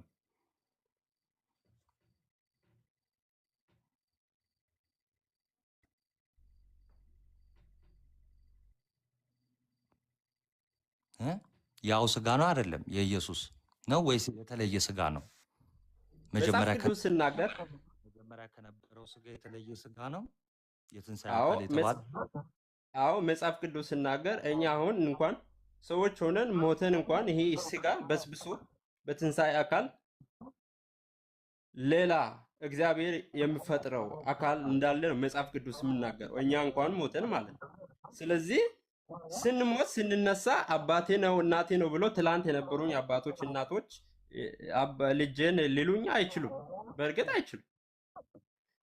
ስለዚህ ኢየሱስ ክርስቶስ ሞቶ ከተነሳ በኋላ ወደ ሰማይ አባቱ ዘንድ አድርጓል። ጥሩ። ሞቶ ከተነሳ በኋላ ለሐዋርያት ተገልጦ ምኑን ነበር ያሳያቸው?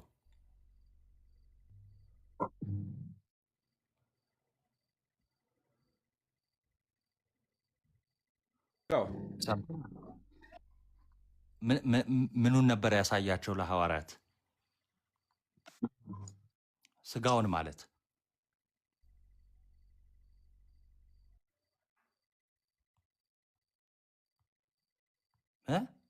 ቶ አንተ አውራኝ ወይ ለልጁ ስጠውና ልጁ ያውራን፣ ወይ ደግሞ አይሻልም? ቶሎ ቶሎ ማትመልስልን ከሆነ ዝገት ነው የሚሆነው።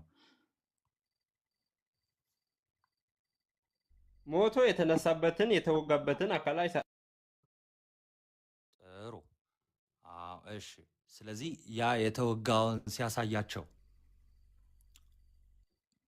ከመሞቱ በፊት በመስቀል የተቸነከረውን ነው ያሳያቸው? ያንኑ ስጋ ነው ያሳያቸው አይደለ? ነው ወይስ ሌላ ስጋ ነው ያሳያቸው? ታዲያ ስለዚህ ሌላ ስጋ ነው አይባልማ። ስለዚህ ያው የተወጋው ስጋ ቆይ አንዴ፣ የተወጋው ስጋ ከመቤታችን የነሳው ስጋ ነው አይደለም? አዎ እሱ ነው። በቃ እሱኑ ራሱ ሞቶ ከተነሳ በኋላ ራሱን ስጋ አሳይቷቸዋል አይደለ? እጁን አይደለ? አዎ እኔ የሚለው ከተነሳ በኋላ ሰውነቱን፣ ማንነቱን፣ አካላቱን ይለውጣል ማለት አይደለም። ማለትም ሌላ ሰው ይሆናል ማለት ሳይሆን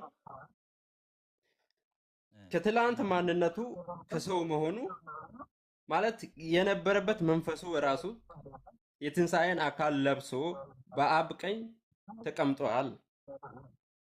አሁን እኛ ራሳችንን ያለንን ስጋ ወደ አሁን ሰማይ በእግዚአብሔር መንግስት ሊሄድ በፍጹም አይችልም። በዚህ እሺ በቃ እንግዲህ ካሻሻል ጥሩ።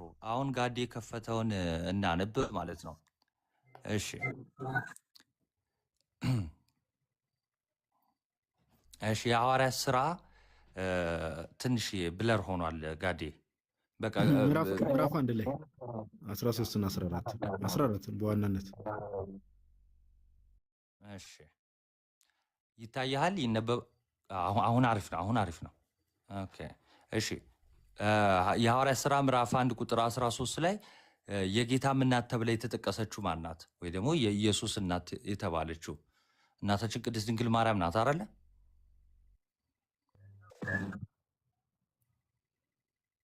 አይደል? አዎ። እሺ ጌታ ካረገ በኋላ ነው ወይስ ከማረጉ በፊት ነው እዚህ ክፍል ላይ የተጠቀሰችው? ወይ ደግሞ ለጸሎት ይተጉ ነበረ በአንድነት በህብረት የተባለው ጌታ ከማረጉ በፊት ነው ወይስ ካረገ በኋላ ነው?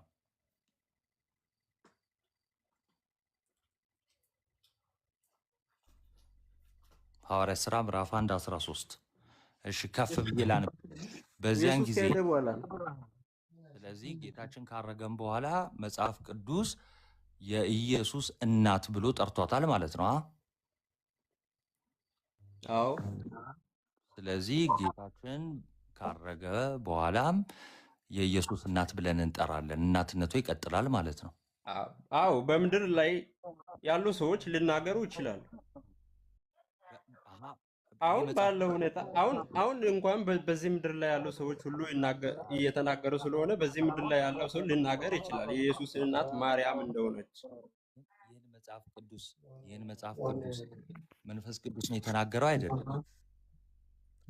ወይ? ደግሞ መጽሐፍ ቅዱስ ሲናገር እዚህ ጋር ሐዋርያቱ ሲጽፍ የኢየሱስ እናትም እንደነበረች ማርያም የኢየሱስ እናትም እንደነበረች ተናግሯል። እሺ ያ ማለት የእግዚአብሔር ቃል ነው አይደል? አሁን ያነበብንልህ። አዎ። ስለዚህ የእግዚአብሔር ቃል አይሳሳትም አይደለ? አይሳሳትም። ስለዚህ ኢየሱስ ካረገ በኋላ እናቱ ተብላ ትጠራለች አትጠራም? ይሄው ባነበብነው በእግዚአብሔር ቃል መሰረት አሁን የኢየሱስ እናት ማርያም እንደሆነች እንናገራለን። ግን ለኢየሱስ አሁን ማርያም እናት ሆና ትቀጥላለች የሚል ነገር የለም። እናቱ ነበረች ነው፣ አለፈ እኮ ነበረች። አሁን እናቱ ትሆናለች የሚባል ነገር የለም። ዳኒ ቀስ በል እስኪ፣ እሱ ሲያወራ እያዋጥከው ነው ድምፁን እና ቀስ በል። የናቱም ድምፅ የታፈነ ስለሆነ እኮ ነው። ናቱም ድምፁ ታፍኗል። አሁን መብራት መጣ ታውቃለህ? ኢንተርኔቱ ነው። እሺ አሁን ይሰማል?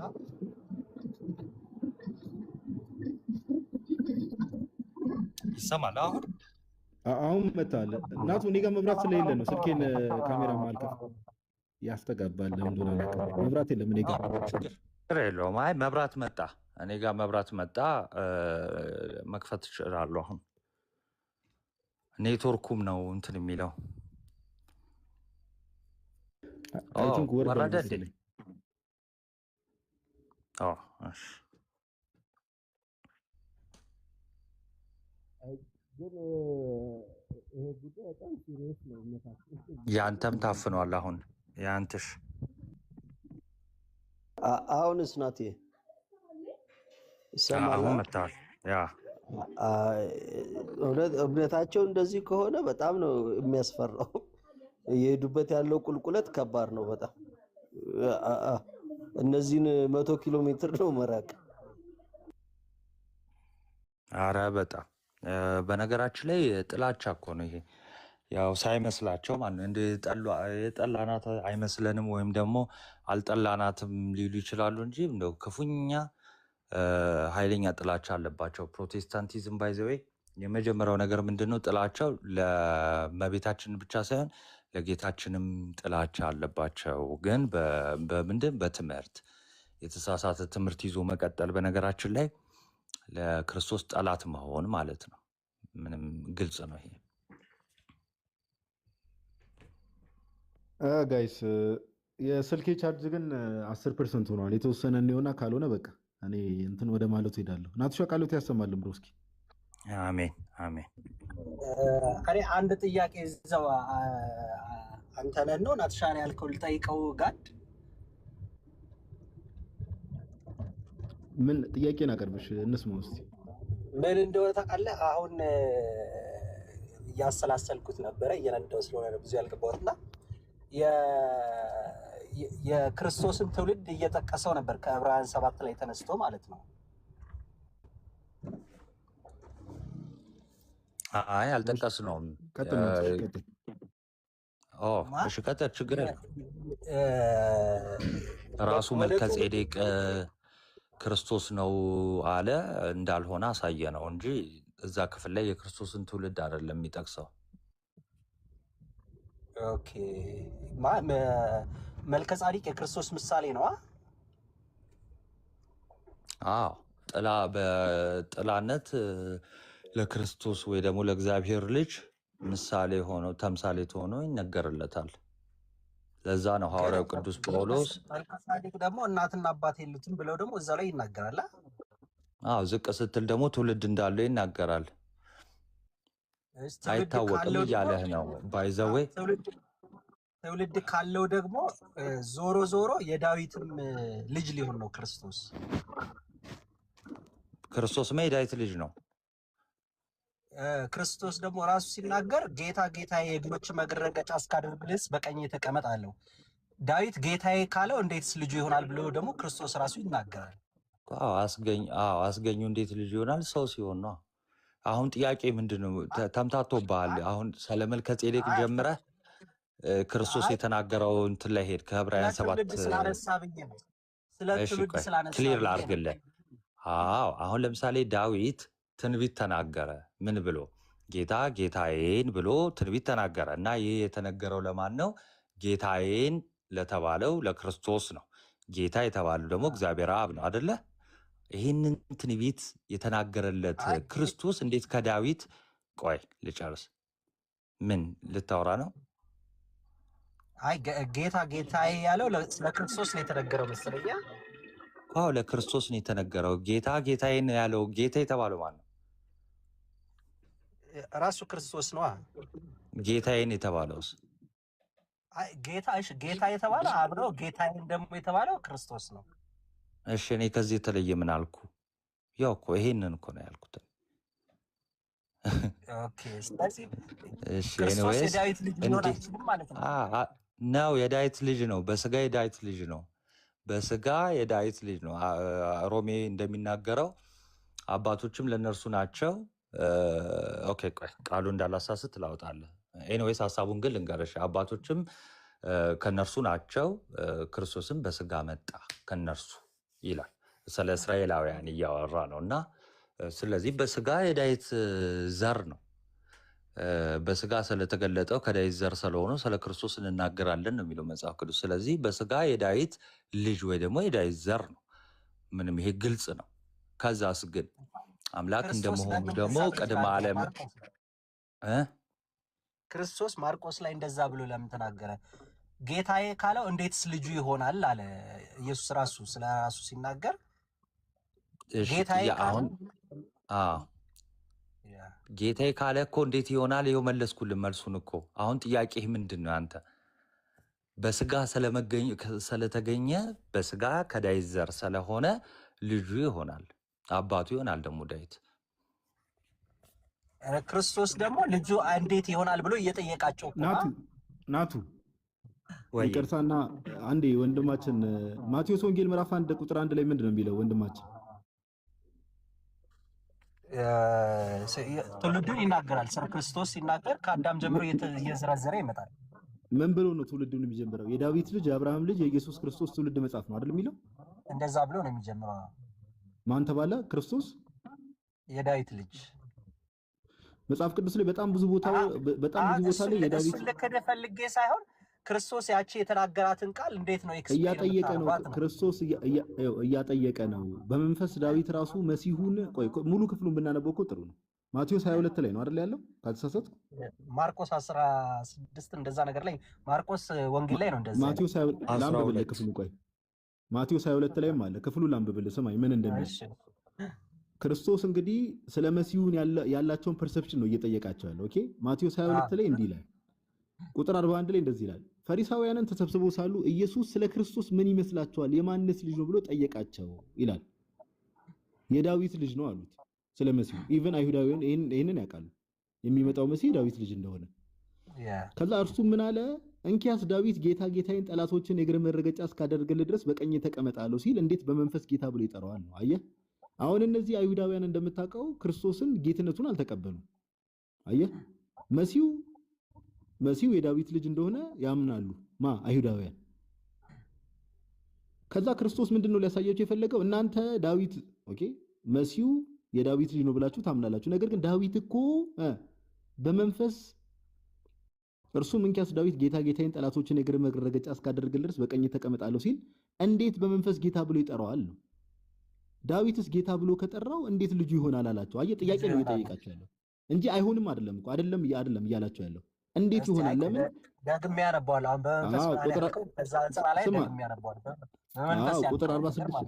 ቁጥር 46 ላይ ምን ይላል መሰለ? አንድም ቃል እንኳን ይመልስልት ዘንድ የተቻለው የለም። ከዚያ ቀንም ጀምሮ ወደፊት ማንም ሊጠይቀው አልደፈረም። ለምን እንደሆነ ታውቃለህ? ሊመልሱለት ያልደፈሩት ዳዊትን ይቀበሉታል እነሱ። ዳዊት ነብይ እንደሆነ የእግዚአብሔር ነብይ እንደሆነ ይቀበላል። ዳዊት መሲሁን ክርስቶስን በመንፈስ ጌታ ብሎ ጠርቶታል። መሲሁ የዳዊት ልጅ ብቻ አይደለም ጌታውም ነው እያላቸው ነው ክርስቶስ። አየህ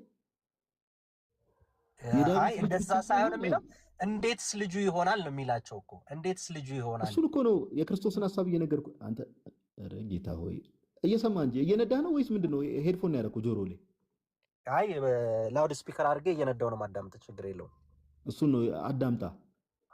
መጽሐፍ ቅዱስ እኮ ነው ዳዊት ክርስቶስ ሊነግራቸው የፈለገው ሐሳብ አይሁዳውያን መሲሁ የዳዊት ልጅ እንደሆነ ያምናሉ። የሚመጣው መሲህ ኦኬ ያምናሉ። እሱ ላይ ችግር የለባቸውም። የሚመጣው መሲህ የዳዊት ልጅ ነው የሚለው ነገር ላይ ችግር የለባቸው። ከዛ ክርስቶስ ምን አላቸው? እንኪያስ ዳዊት ጌታ ጌታዬን ጠላቶችን የእግር መረገጫ እስካደረገልህ ድረስ በቀኝ ተቀመጥ ሲል እንዴት በመንፈስ ጌታ ብሎ ይጠራዋል ብሎ አርጊመንት አቀረበባቸው። ያ የሚመጣው መሲህ የዳዊት ልጅ ብቻ ሳይሆን የዳዊት ምንም ነው እያላቸው ነው፣ ጌታ ነው እያላቸው ነው አይደል? የዳዊትም ጌታ ነው እኮ። የዳዊት ልጅ ብቻ ሳይሆን የዳዊት ምንድነው? ጌታ ነው። አዎ ዳዊትስ ጌታ ብሎ ከጠራው አየ ቁጥር 45 ላይ ዳዊት ጌታ ብሎ ከጠራው እንዴት ልጁ ሊሆን ይችላል ብሎ ጠየቃቸው። ጥያቄ እኮ ነው እየጠየቃቸው ያለው፣ ሪቶሪካል ኩዌስችን እኮ ነው። ያ እንዴትስ ልጁ ይሆናል ብሎ ሲጠይቃቸው አምላክነቱን ጌትነቱን ለመግለጽ ነው እንጂ ልጅነቱን እየካደ አይደለም ነው እያልከኝ ያለው አንተ። ኤግዛክትሊ ነው እንጂ ለምን መሰለህ መሲህነቱን ከተቀበሉ እስቲ ቆይ ማቴዎስ 22 ስንት ነው ያልከኝ? እሱ ማርቆስ ላይ ነበር። ማቴዎስ 22ን ከ41 እስከ 46 ያለውን አንብቦ ለምን መሰለህ የዳዊት የክርስቶስን መሲህነቱን ከተቀበሉ መሲሁ ደግሞ የዳዊት ጌታ እንደሆነ ካመኑ አይሁዳውያን ኢንዳይሬክትሊ ምንን ማመን አለባቸው ማለት ነው? የዳዊትን ጌታ ክርስቶስን ጌታ እንደሆነ ማመን አለባቸው ማለት ነው። አየህ ማመን አለባቸው። ኦኬ እሺ፣ ሐሳቡ እንደዛ ነው። ኮንቴክስቱ ራሱ ክርስቶስ እያነሳበት ያለው እንጂ ክርስቶስ የዳዊት ልጅ እንደሆነ ሙሉ መጽሐፍ ቅዱስ ላይ የተቀመጠ ነገር ነው። ጌታችን ያንን ያው መጽሐፍ ቅዱሱ በመንፈስ ቅዱስ እንደተጻፈ በመንፈስ ቅዱስ ምሪት እንደተጻፈ እናምናለን አይደል? ያ ክርስቶስ ዳዊትን ስለሚቀበሉት ጌትነቱንም እየነገራቸው ነው እያልከኝ ያለው። የዳዊትም ጌታ ነው የሚመጣው መሲህ። ኤግዛክትሊ የዳዊት ልጅ ብቻ ሳይሆን የዳዊትም ጌታ ነው። ስለዚህ ዳዊትን አይሁዳውያን ደግሞ ስለሚቀበሉት የዳዊት ጌታም ነው መሲሁ፣ የዳዊት ጌታም ጭምር ነው እያላቸው ያለው። ኦኬ ይሄንን ነው እየነገረ። ለዛ ነው መዝሙር 110 ነው የጠቀሰባቸው። ናቱ መቀጠል ይችላል። ይቅርታ።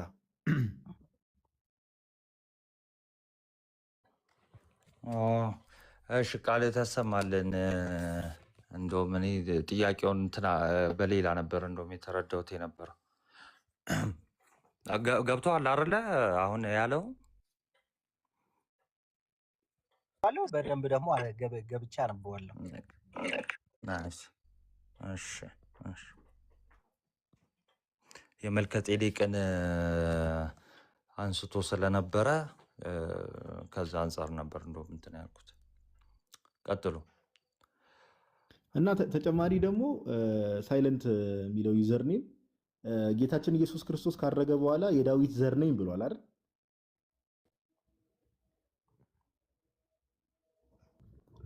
ያ ብሏል። ጥቅሱን ልስጥ ከፈለክ ሜቢ ቤት ገብተህ በኋላ የምታነብ ከሆነ የዮሐንስ ራእይ ምዕራፍ 22 ቁጥር 16 ላይ ዮሐንስ ራእይ ምዕራፍ 22 እኔ የዳዊት ስርና ዘር ነኝ ብሏል አይደል? ዘር ነኝ ያ የዳዊት ዘር ነኝ ብሎ ሲናገር የዳዊት ልጅ ነኝ ማለት ነው አይደል? አይደል? ያ እየሰማሁ ነው። አዎ ለምን ይሄን ለምንድን ነው ያነሳው? የዳዊት ስር ነኝ ሲል ስር ማለት መሰረት አስገኝ ማለት ነው። ስር ማለት አይደል? ስር አስገኝ መሰረት ማለት ነው። የዳዊት ዘር ነኝ ሲል ደግሞ የዳዊት ልጅ ነኝ እያለ ነው። አየህ ጌታችን ካረገ በኋላ ዛሬ በሰማያት ራሱ የዳዊት ስርና ዘር ነኝ ሲል ፍጹም አምላክ ፍጹም ሰው ነው ጌታችን ኢየሱስ ማለት ነው። ይሄን ለምንድን ነው ያነሳው? መጽሐፍ ቅዱስ ላይ ብዙ ቦታ ጌታችን ኢየሱስ ክርስቶስ የዳዊት ልጅ ተብሎ ተጠርቷል። መጽሐፍ ቅዱስ በመንፈስ ቅዱስ ምሪት ነው የተጻፈው። ሐዋርያት ይህንን ወንጌል ሲያስተምሩ ይህንን ነገር ሲጽፉ ክርስቶስ የዳዊት ልጅ እንደሆነ ክርስቶስ ቀደም ያሳየው አንተ ማርቆስ 12 ላይ ያልከው ማቴዎስ 22 ላይ ያለው ሐሳብ የዳዊት ልጅ አይደለም እያላቸው ሳይሆን ቀደም ያልኩን አርጊመንት ነው። ክርስቶስ ያንን ሐሳብ ሊያስተላልፍ ስለፈለገ ነው እንጂ የዳዊት ልጅ መሆኑን ክርስቶስ ኢየሱስ ካረገ በኋላ ራሱ ኮንፊርም አድርጓል። ኦኬ ኦኬ። አሁን ያልከውን ሐሳብ ተረድቼዋለሁ፣ በደንብ ደግሞ አነባዋለሁ። ግን የዳዊት ልጅ ስቲል የዳዊት ልጅም የሰውም ልጅ ነው ብለን የምታምኑ ከሆነ አማላጅነቱ ስለምን ይከብዳቸዋል? ስቲል ሰው ነው ብላችሁ የምታስቡ ከሆነ እኔ አሁን የገባሁት ቅድም በቅዱሳን አማላጅነትና በመላእክት አማላጅነት የሚለውን ስታነሱት ነው የገባሁት። ምን ማለት ነው አማላጅ ስትል? ቃሉን እስቲ ትርጉሙን ንገረን። ክርስቶስ አማላጅ ነው ስትል ምን ማለት ነው? ክርስቶስ አስታራቂ ነው። በቃ ስለኛ ብሎ በሰውና በእግዚአብሔር መካከል የገባ ነው። አስታራቂነቱን እናምናለን። ክርስቶስ ግን ዛሬ አማላጅ ነው የሚለውን ነገር አንቀበልም። አማላጅ ማለት ለምን ዋናው ጥሬ ትርጉሙ መለመን ማለት ስለሆነ ማለት ነው። መለመን ነው የሚል አለ መጽሐፍ ቅዱስ ላይ እንደዛ የሚል ማማለድ መለመን ነው የሚል አለ። ለምሳሌ አንደኛ ጢሞቴዎስ ምዕራፍ 2 ላይ ቅዱስ ጳውሎስ እንደዚህ ይላል። አማላጅ ብትሎ ሲነገር በእኛ ኮንቴክስት ሳቀው ማስታረቅ ነው። አሁን ለምሳሌ አማልዱኝ ብለህ ሰው ስትልክ አስታርቆኝ ነው። መጽሐፍ ቅዱሱ ቢናገር አይሻልም? አማላጅነትና አስታራቂነት የግሪኩ ቃል ላይም ልዩነት ስላለ ማለት ነው። ኦኬ ግሪኩ ላይም ይለያያል። አማላጅ ወር ማማለድ የሚለው ቃል ኢንቱካ ነው የሚል የግሪክ ቃል ነው ያለው። አስታራቂ የሚለው ቃል ደግሞ ሜሲቴስ የሚል የግሪክ ቃል ነው ያለው። አንደኛ ጢሞቴዎስ ምዕራፍ 2 ቁጥር 5 ላይ ለምሳሌ በእግዚአብሔርና በሰው መካከል ያለው መካከለኛ ሲባል ግሪኩን ሄደህ ስትመለከት አስታራቂ ማለት ነው። በእግዚአብሔርም ከሰውም ወገን የሆነ አምላክም ሰውም የሆነ አስታራቂ የሆነው ክርስቶስ ኢየሱስ ነው እያለ ነው። አማላጅ ሲባል ግን ኢንቱካ ነው ማለት ግን መለመን ነው። አሁን አንድ ጥቅስ ላንብብልህ እየሰማኝ ከሆነ እንዲህ ይላል። አንደኛ ጢሞቴዎስ ምዕራፍ 2 ቁጥር 1 ላይ እንደዚህ ይላል፣ እንግዲህ እግዚአብሔርን በመምሰልና በጭምትነት ሁሉ ጸጥና ዝግ ብለን እንድንኖር ልመናና ጸሎት፣ ምልጃም ምስጋናም ስለ ሰዎች ሁሉ ስለ ነገሥታትም ስለ መኳንንት ሁሉ እንዲደረጉ ከሁሉ በፊት እመክራለሁ ይላል ቅዱስ ጳውሎስ። ስለዚህ ጳውሎስ አሁን ለጢሞቴዎስ ይህን ሲናገር ጢሞቴዎስ ያኔ ኢራን የሚያደርጋት ወይ ደግሞ ጢሞቴዎስ የሚያስተዳድርበትን እዛ አካባቢ ላሉ ክርስቲያኖች ነው አይደል ይህን መልእክት እያስተላለፈ ያለው። ስለዚህ ልመናና ጸሎት ምልጃም ምስጋናም ስለ ሰዎች ሁሉ ስለ ነገሥታት እንዲቀርብ ሲል እዚህ ጋር ምልጃ ሲል ምን ማለቱ ነው? ልመና ጸሎት ብሎ ምልጃ ብሎ እየከፋፈለው ነው ያለው። ልመናን ለብቻ ነው ያስቀመጣት፣ ምልጃን ለብቻው ነው ያስቀመጣት። እና ምልጃ በእኛ በሙሉ ወንጌል እምነት ማስታረቅ ነው ብለን የምናምነው። አስታራቂነት የምናምናለን ባይዘው የመላእክትና የቅዱሳን ምልጃ የማንቀበልበትም ሊያስታርቁ አይችሉም በሚል ነው እንጂ አይጸልዩም ማለት የሰው ልጅ ነው። እንዴት ነው ማይጸልየው? ማንኛውም ሰው ሊጸልይ ይችላል እኮ አይደል እንዴ? የሰው ልጅ ሳይሆን መላእክትም ይጸልያሉ ስለኛ ያልከው በጣም ሲምፕል ኮንቴክስት ነው። ይጸልያሉ መላእክት በሰማይ አሁን ግን ሊጸልዩልን ይችላሉ፣ ምንም ችግር የለውም። ግን ሊማልዱልን ግን አይችሉም፣ ሊያስታርቁን ቅዱሳንም ይጸልያሉ እንጂ በትክክል ይናገራል። ራእይ ላይ አይናገርም እንዴ? 120 ሺዎቹ ምናምን እያለ እኮ በምድር ላይ ስላሉ ምን አትፈርድም ምን እያለ የሚጸልዩት ጸሎት አለ። ራእይ 6 ጎበዝ፣ እሱ ጥሩ ምልክታ ነው ጎበዝ። አሁን የኔ ፖይንት ምን መሰለህ? የኔ ፖይንት የክርስቶስን ቦታ አይተኩትም ነው እኛም። እሺ አንዴ ቆይ ሳይለንት እስቲ ከታዴ ጋር አውራሽ። ታዴ ምን አልክ? መሀል ላይ ገብተህ ነበር ማይከን አብርተህ። በመጀመሪያ ሰላም ብያለሁ። ሰላም ብለናል፣ እግዚአብሔር ይመስገን። አሁን ምንድን ያልከው መጨረሻ ላይ የሆነ ነገር ስትናገር የሰማሁህ መሰለኝ። ቅዱሳን እንደሚጸልዩ በሰማይ ማስረጃ ብለን የጠየቀው? አዎ ይጸልያሉ በትክክል ጨርሰው የከበሩ። ሳይለንት ቀጥልሽ፣ ከሱ ጋር ይኸው አውራው፣ ታዴን አውራው እስቲ። ያለ እኛ የምናምነው ምን መሰለህ? ክርስቶስ ይማልዳል ስንል ያስታርቃል ነው እና ቅዱሳን አይለምኑም እያለን መላእክትም አይጸልዩም ስለኛ አይጸልዩም የሚል ትምህርት በህይወቴ ተምሬ አላውቅም። ኢቭን የመጽሐፍ ቅዱስ ማስረጃ ስጠኝ። አሁን እኔም እንዳንተ ብሎ ወንጌል ቸርች ውስጥ ነው ያለሁት። የመጽሐፍ ቅዱስ ማስረጃ ለምሳሌ የምድር ስራን ጨርሰው በሰማይ ላይ ያሉ ስለኛ የሚለምኑ ንገረኝ እስቲ። ስለአንተ ይለምናሉ ማለት አንተ ስለነሱ ጸሎት ታቀርባለህ እያልኩ አይደለም። ትልቁ ልዩነት የሚመጣው እዚህ ጋር ነው። ይኸውልህ በኦርቶዶክስ እምነት ውስጥ አንተ ለቅዱሳን አማልዱን ብለህ ትጸልያለህ። ኢቭን ለእመቤታችን ቅድስት ድንግል ማርያም ይጸልያል። እሱን አንቀበለውም። እመቤታችን ቅድስት ድንግል ማርያም ስለኛ ትጸልይ ይሆናል በሰማይ። እሷ ብቻ ሳይሆን ቅዱሳኖቹ ሊጸልዩ ይችላሉ። ግን እኛ ስፔሲፊካሊ አማልዱን ብለን ስለነሱ አንለምንም ነው የኛ እምነት። ይሄ ነው። አሁን ይችላሉ እንደዚህ እርግጠኛ ያልሆንከውን ነገር የምትናገረው መጽሐፍ ቅዱስ እስከሆነ ድረስ መናገር አትችልም። ራእይ ላይ ጠቅሶን ባላቆም 120 ሺዎቹ ቅዱሳኖች ምናምን በምድር ላይ ስላሉ አትፈርድም ምናምን ብሎ የሚናገር አለ። እሱ ቅዱሳኖቹ አይልም። እሱንም ክፍል ማንበብ ትችላለህ። 120 ሺዎቹ ይላል እኮ የፈሰሰው ደማቸው ቅዱሳኖቹ አይልም። ቆይ አንዴ መሀል ላይ በእግዚአብሔር ቃል ላይ ሲቀጠፍ ውይይታችሁን ችግር የለውም። ሁለታችሁም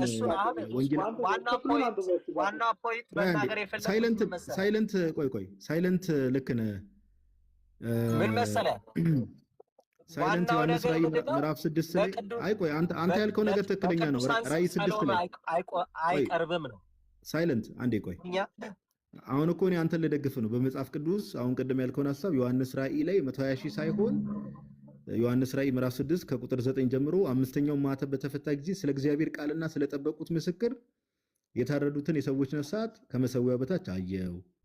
በታላቅ ድምፅም እየጮሁ ቅዱስና እውነተኛ ጌታ ሆይ እስከ መቼ ድረስ አትፈርድም? ደማችንንስ በምድር በሚኖሩ ላይ እስከ መቼ አትበቀልም አሉ። ይሄን ክፍል ነው አይደል ሳይለንት ያልከኝ? አዎ፣ ሌላም ቦታ ላይ የሚናገር አለ። አዎ ታዴ፣ ይሄው ይሄንን ክፍል ነው የጠቀሰው። ያው እየጠየቁ ነው እዚህ ጋር መልስለት ታዴ። ልክ ከሆነ አሁን ጋር እዛ ጋር እነዚህ ቅዱሳኖች ምድር ላይ ያሉ ዋጋ ከፍለው ደማቸው ፈሷል። ስለዚህ ደግሞ የደማቸው ለምሳሌ የአቤል ደም እንኳን ጮኸ የለ መጽሐፍ ቅዱስ ላይ ስናነብ ይፈረድልን ፍርድ ይምጣም ይሉናል። ደማቸው ጮኸ አይልም ታዴ፣ ይቅርታ አድርግልኝና እነሱ ጠየቁ ነው የሚለው እንጂ ደማቸው ጮኸ አይልም እዚህ ጋር። ታዴ ነው ያልከኝ ስለ ያለ ታዴ እኔ ያልኩትን ቃልም የተረዳ አልመሰለኝም። እኔ እያልኩ ያለሁት እነሱ የማይጸልዩበት የማይለምኑበት ምንም ምክንያት የለውም። እዛ ያለውን ስርዓት ማናገር ግን መጽሐፍ ቅዱስ ላይ ይናገራል።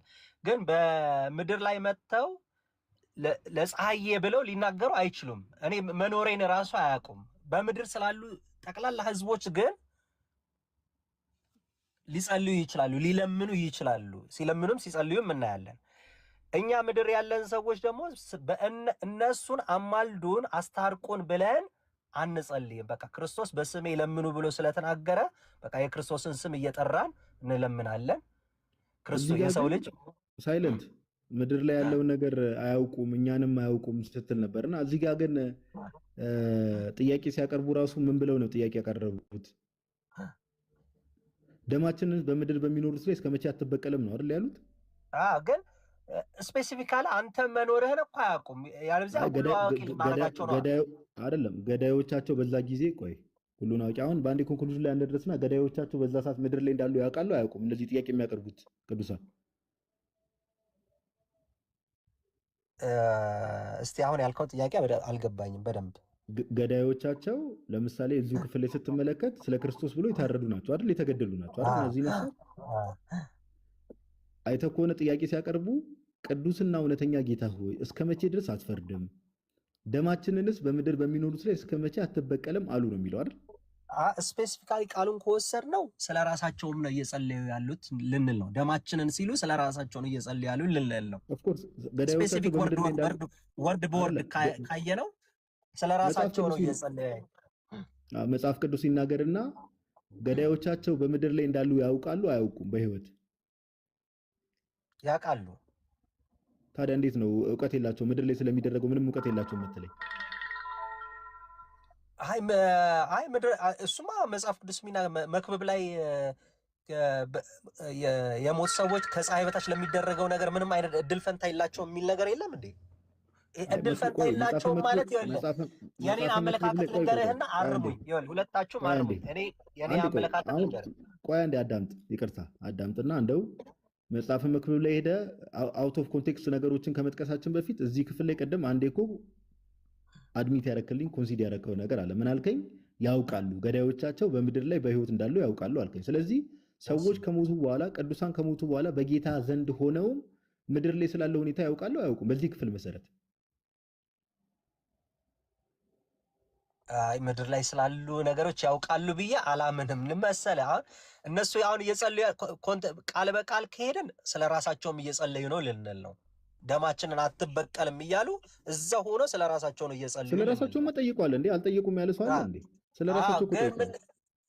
ስለዚህ ስለ ራሳቸው የሚጠይቁ ደግሞ ከሆነ ስለ ሰው አይደለም እየጠየቁ ያሉት፣ ስለኛ አይደለም እየጠየቁ ያሉት። እኔ አሁን ክፍሉን ይዤ ቆይ ስማኝ፣ አሁን ክፍሉን ይዤ ምን ኮንቴክስቱ የምንረዳው ግን እንደሚጸልዩና እንደሚለምኑት ጄኔራሊ ትረዳለህ ነው እንጂ ስፔሲፊክ ይሄንተናን ያውቃሉ። እኔ አሁን በጣም ብዙ ቦታ እየሄድን ስለሆነ ስልኬም ሊዘጋ ትንሽ ነው የቀረው። እውነት ለማውራት መብራት የለም እኛ ጋር ስቲል። የአብርሃምን ታሪክ ታውቀዋለህ አይደል? የአብርሃምን ታሪክ ሉቃስ ወንጌል ምዕራፍ 15 ላይ የገባ የአልዓዛርና የሀብታሙ ሰውዬ። አዎ ነዌ ልክ ነፍሱ ወደ ማን ነው አልዓዛር ወደ አብርሃም እቅፍ ሄደ ይላል። ነዌ ደግሞ ወደ ሲኦል ልክ ሲሄድ እባክህ ወንድሞቼን አድንልኝ ብሎ ወንድሞቼን እንዲያድንልኝ ሰው ይላክልኝ ብሎ ጥያቄ ያቀርባል አይደለ? እዛ ላይ እንዲያው በቃ ሙሴና መጽሐፍት አላቸው ነው መሰለኝ የሚለው። ሙሴና ነቢያት አሏቸው አለ አይደል? አብርሃም እንዴት አወቀ ሙሴና ነቢያት መሬት ላይ እንዳሉ?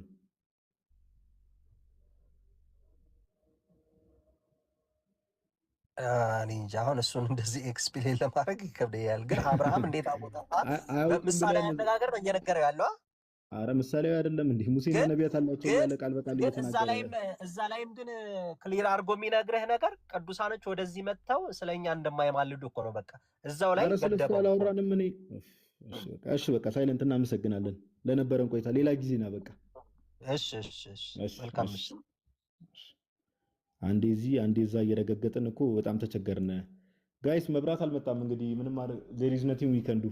ስልኬ አሁን 5% ነው ያለው። በቃ ምንም ማድረግ አይቻልም። እናንተ ሰዎች ታዲ በቃ ወይ ሌላ ቀን ዲስከስ እናደርጋለን። እሺ ጋዶ አመሰግናለሁ። ሌላ ጊዜ ገባለሁ። ይቅርታ ኦልሬዲ አይ ቲንክ ከመሸን በኋላ ነው የገባኸው።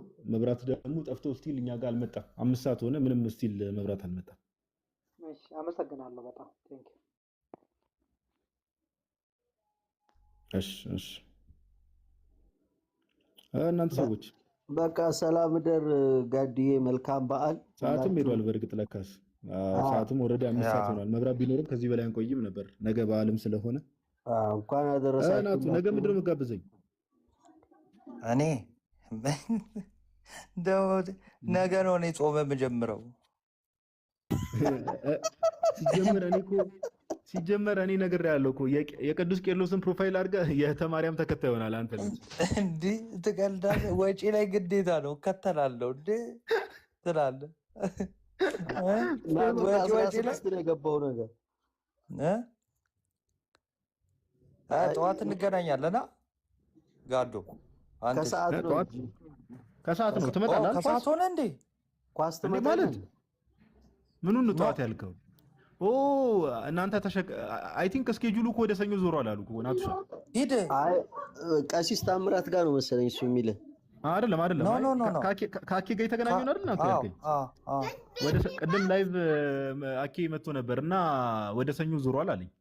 ኦ አላወኩም ነበር። አንተ ጠዋት እንትን ልል ነበር። ችግር የለውም በቃ እኮ ከሰዓት ያው እንገናኛለን። በቃ እዛ ኳሱም አለ። አኬ ደግሞ ምንድነው መድኃኒዓለም አንድ ፕሮግራም አለ ቀሲስ ማናቸው ሲል ነበር። ያው እዛ እንኳን አሁን ነገ ጾም መፍቻ ነው። እኔ እንጃ እኔ መሄዴን እርግጠኛ አይደለሁም። እስኪ እንደዋወል ብቻ እና በቃ እናንተ መዝሙር አንድ እንስማ። ይዝጋ ስልኩ አንድ መዝሙር እንስማ። እሺ እንትን ያኛው ስልክ ስላለ አሁን እኮ በዛኛው ስልክ ይሄን አካውንቴን እንትን ማለት ስለማልችል ነው ታውቃለህ። ኦኬ እሺ ምን መዝሙር ልክፈትላችሁ? አንዴ ኮሜንት ላይ ያሳውቁኝና አንድ መዝሙር ሰምተን እንወጣለን። በቃ እንዴ ቀሲስ አንዲ ሮዝ ናቸው የላኩት በዚህ ሰዓት። ቀሲስዬ ሲልቀበሉት ከረጅም ጊዜ በኋላ ጴጥሮስ ጳውሎስ ጋር የተገናኘ አንድ ጨም ቀሲስዬ እንኳን ደህና መጡ። ይፍቱን ይባርኩን። እንኳን ደህና ቆያችሁ። እንዴት አላችሁ? ቀሲስ እንዴት አመሹ? ይፍቱኝ። እግዚአብሔር ሁላችን ይባርክ። እግዚአብሔር ይባርክ። እንዴት ነው? ጠፉብን እኮ ቀሲስዬ። በቃ ምን በዛው እኮ ጠፉብን። ምንድነው እንደዚህ ጣል ጣል አደረጉን? አረ ጥሩ አይደለም። ተጠፋፋን። ይቅርታ አድርጉልኝ። አረ ስቀልድ ነው። እኛም ጠፍተናል እውነት ለማውራት። እንዴት ነው ስራ ምናምን? ቤተሰብ ሁሉ ሰላም? ሁሉ ሰላም ነው። ሁሉ ሰላም ነው። መጥተዋል እንዴ? አይ ሰሞኑን እመጣለሁ፣ ግን አንድ ጓደኛዬ ደግሞ በጣም ነው የሚወዳችሁና እሺ ካልጋበዝኳቸው እነዚህ ልጆች ብሏል። አንድ ጓደኛው በጣም በቃ ቤስት ፍሬንዴ ነው፣ ወንድሜ ማለት ነው። ኦኬ እና ቁጥርህ አለኝ መሰለኝ ካልቀየርክ ወይ እስቲ እንትን አድርግ ይጻፉልኝ። በውስጥ ይጻፉልኝና ችግር የለውም። ይህንን የጎረምሳ ጀማ ሰብሰብ አድርጌ ጋብዞሎታለሁ ለጓደኛውት ከዚህ በቃ እኔ ስመጣም ደግሞ ይቀጥላል ማለት ነው። እመጣለሁ እኔም ከ15 ቀን በኋላ። እርሶ ጋር የነበረው ፕሮግራምማ እኮ ያኔ የነበረው ፕሮግራም በቃ ያው አንተ እኮ ከላይ ተቀምጦ አያዩም ቀሲስዬ። ያኔ ቤቶትን እንደራሱ ቤት አድርጎ ስጋውን ወደዚህ ወደዛ ሲያደርጉት እዛ አይሉትም። አንተስ? ኧረ ቀሲስ እኔም እኮ ከዛ በኋላ ያንን ነገር ለመድኩትና እርሶ ቤት ይሁንልኝ። ይሄን ደግሞ ብታየው ይሄ ደግሞ በጣም የተሻለ ነው። ኧረ በቃ ይሁን። እሱማ ከሆነ አንድ ላይ የኔም ግብዣ ተሰባስበን በጣም የሚያሸማቅቅ ነው።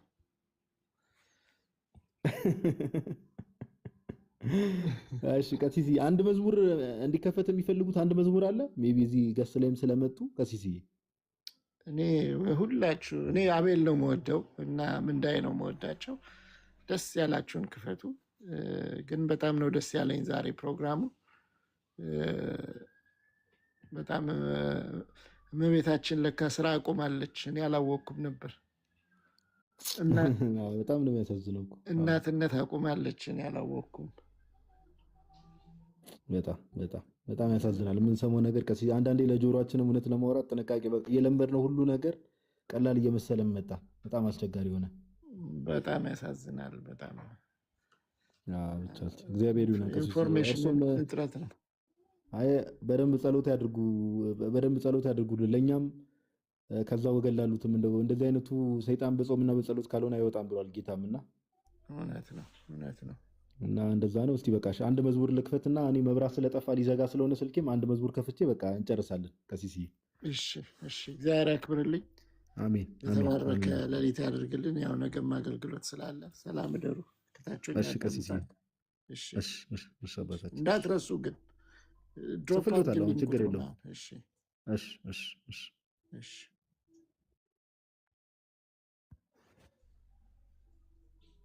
አይ ለእንትን ፈልጊያቸው ነው። ከቤቢም ጋር መገናኘት አለባቸው። አሁን ቤቢ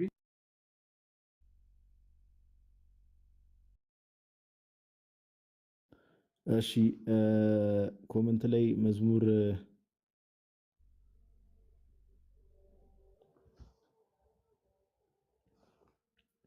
እስቲ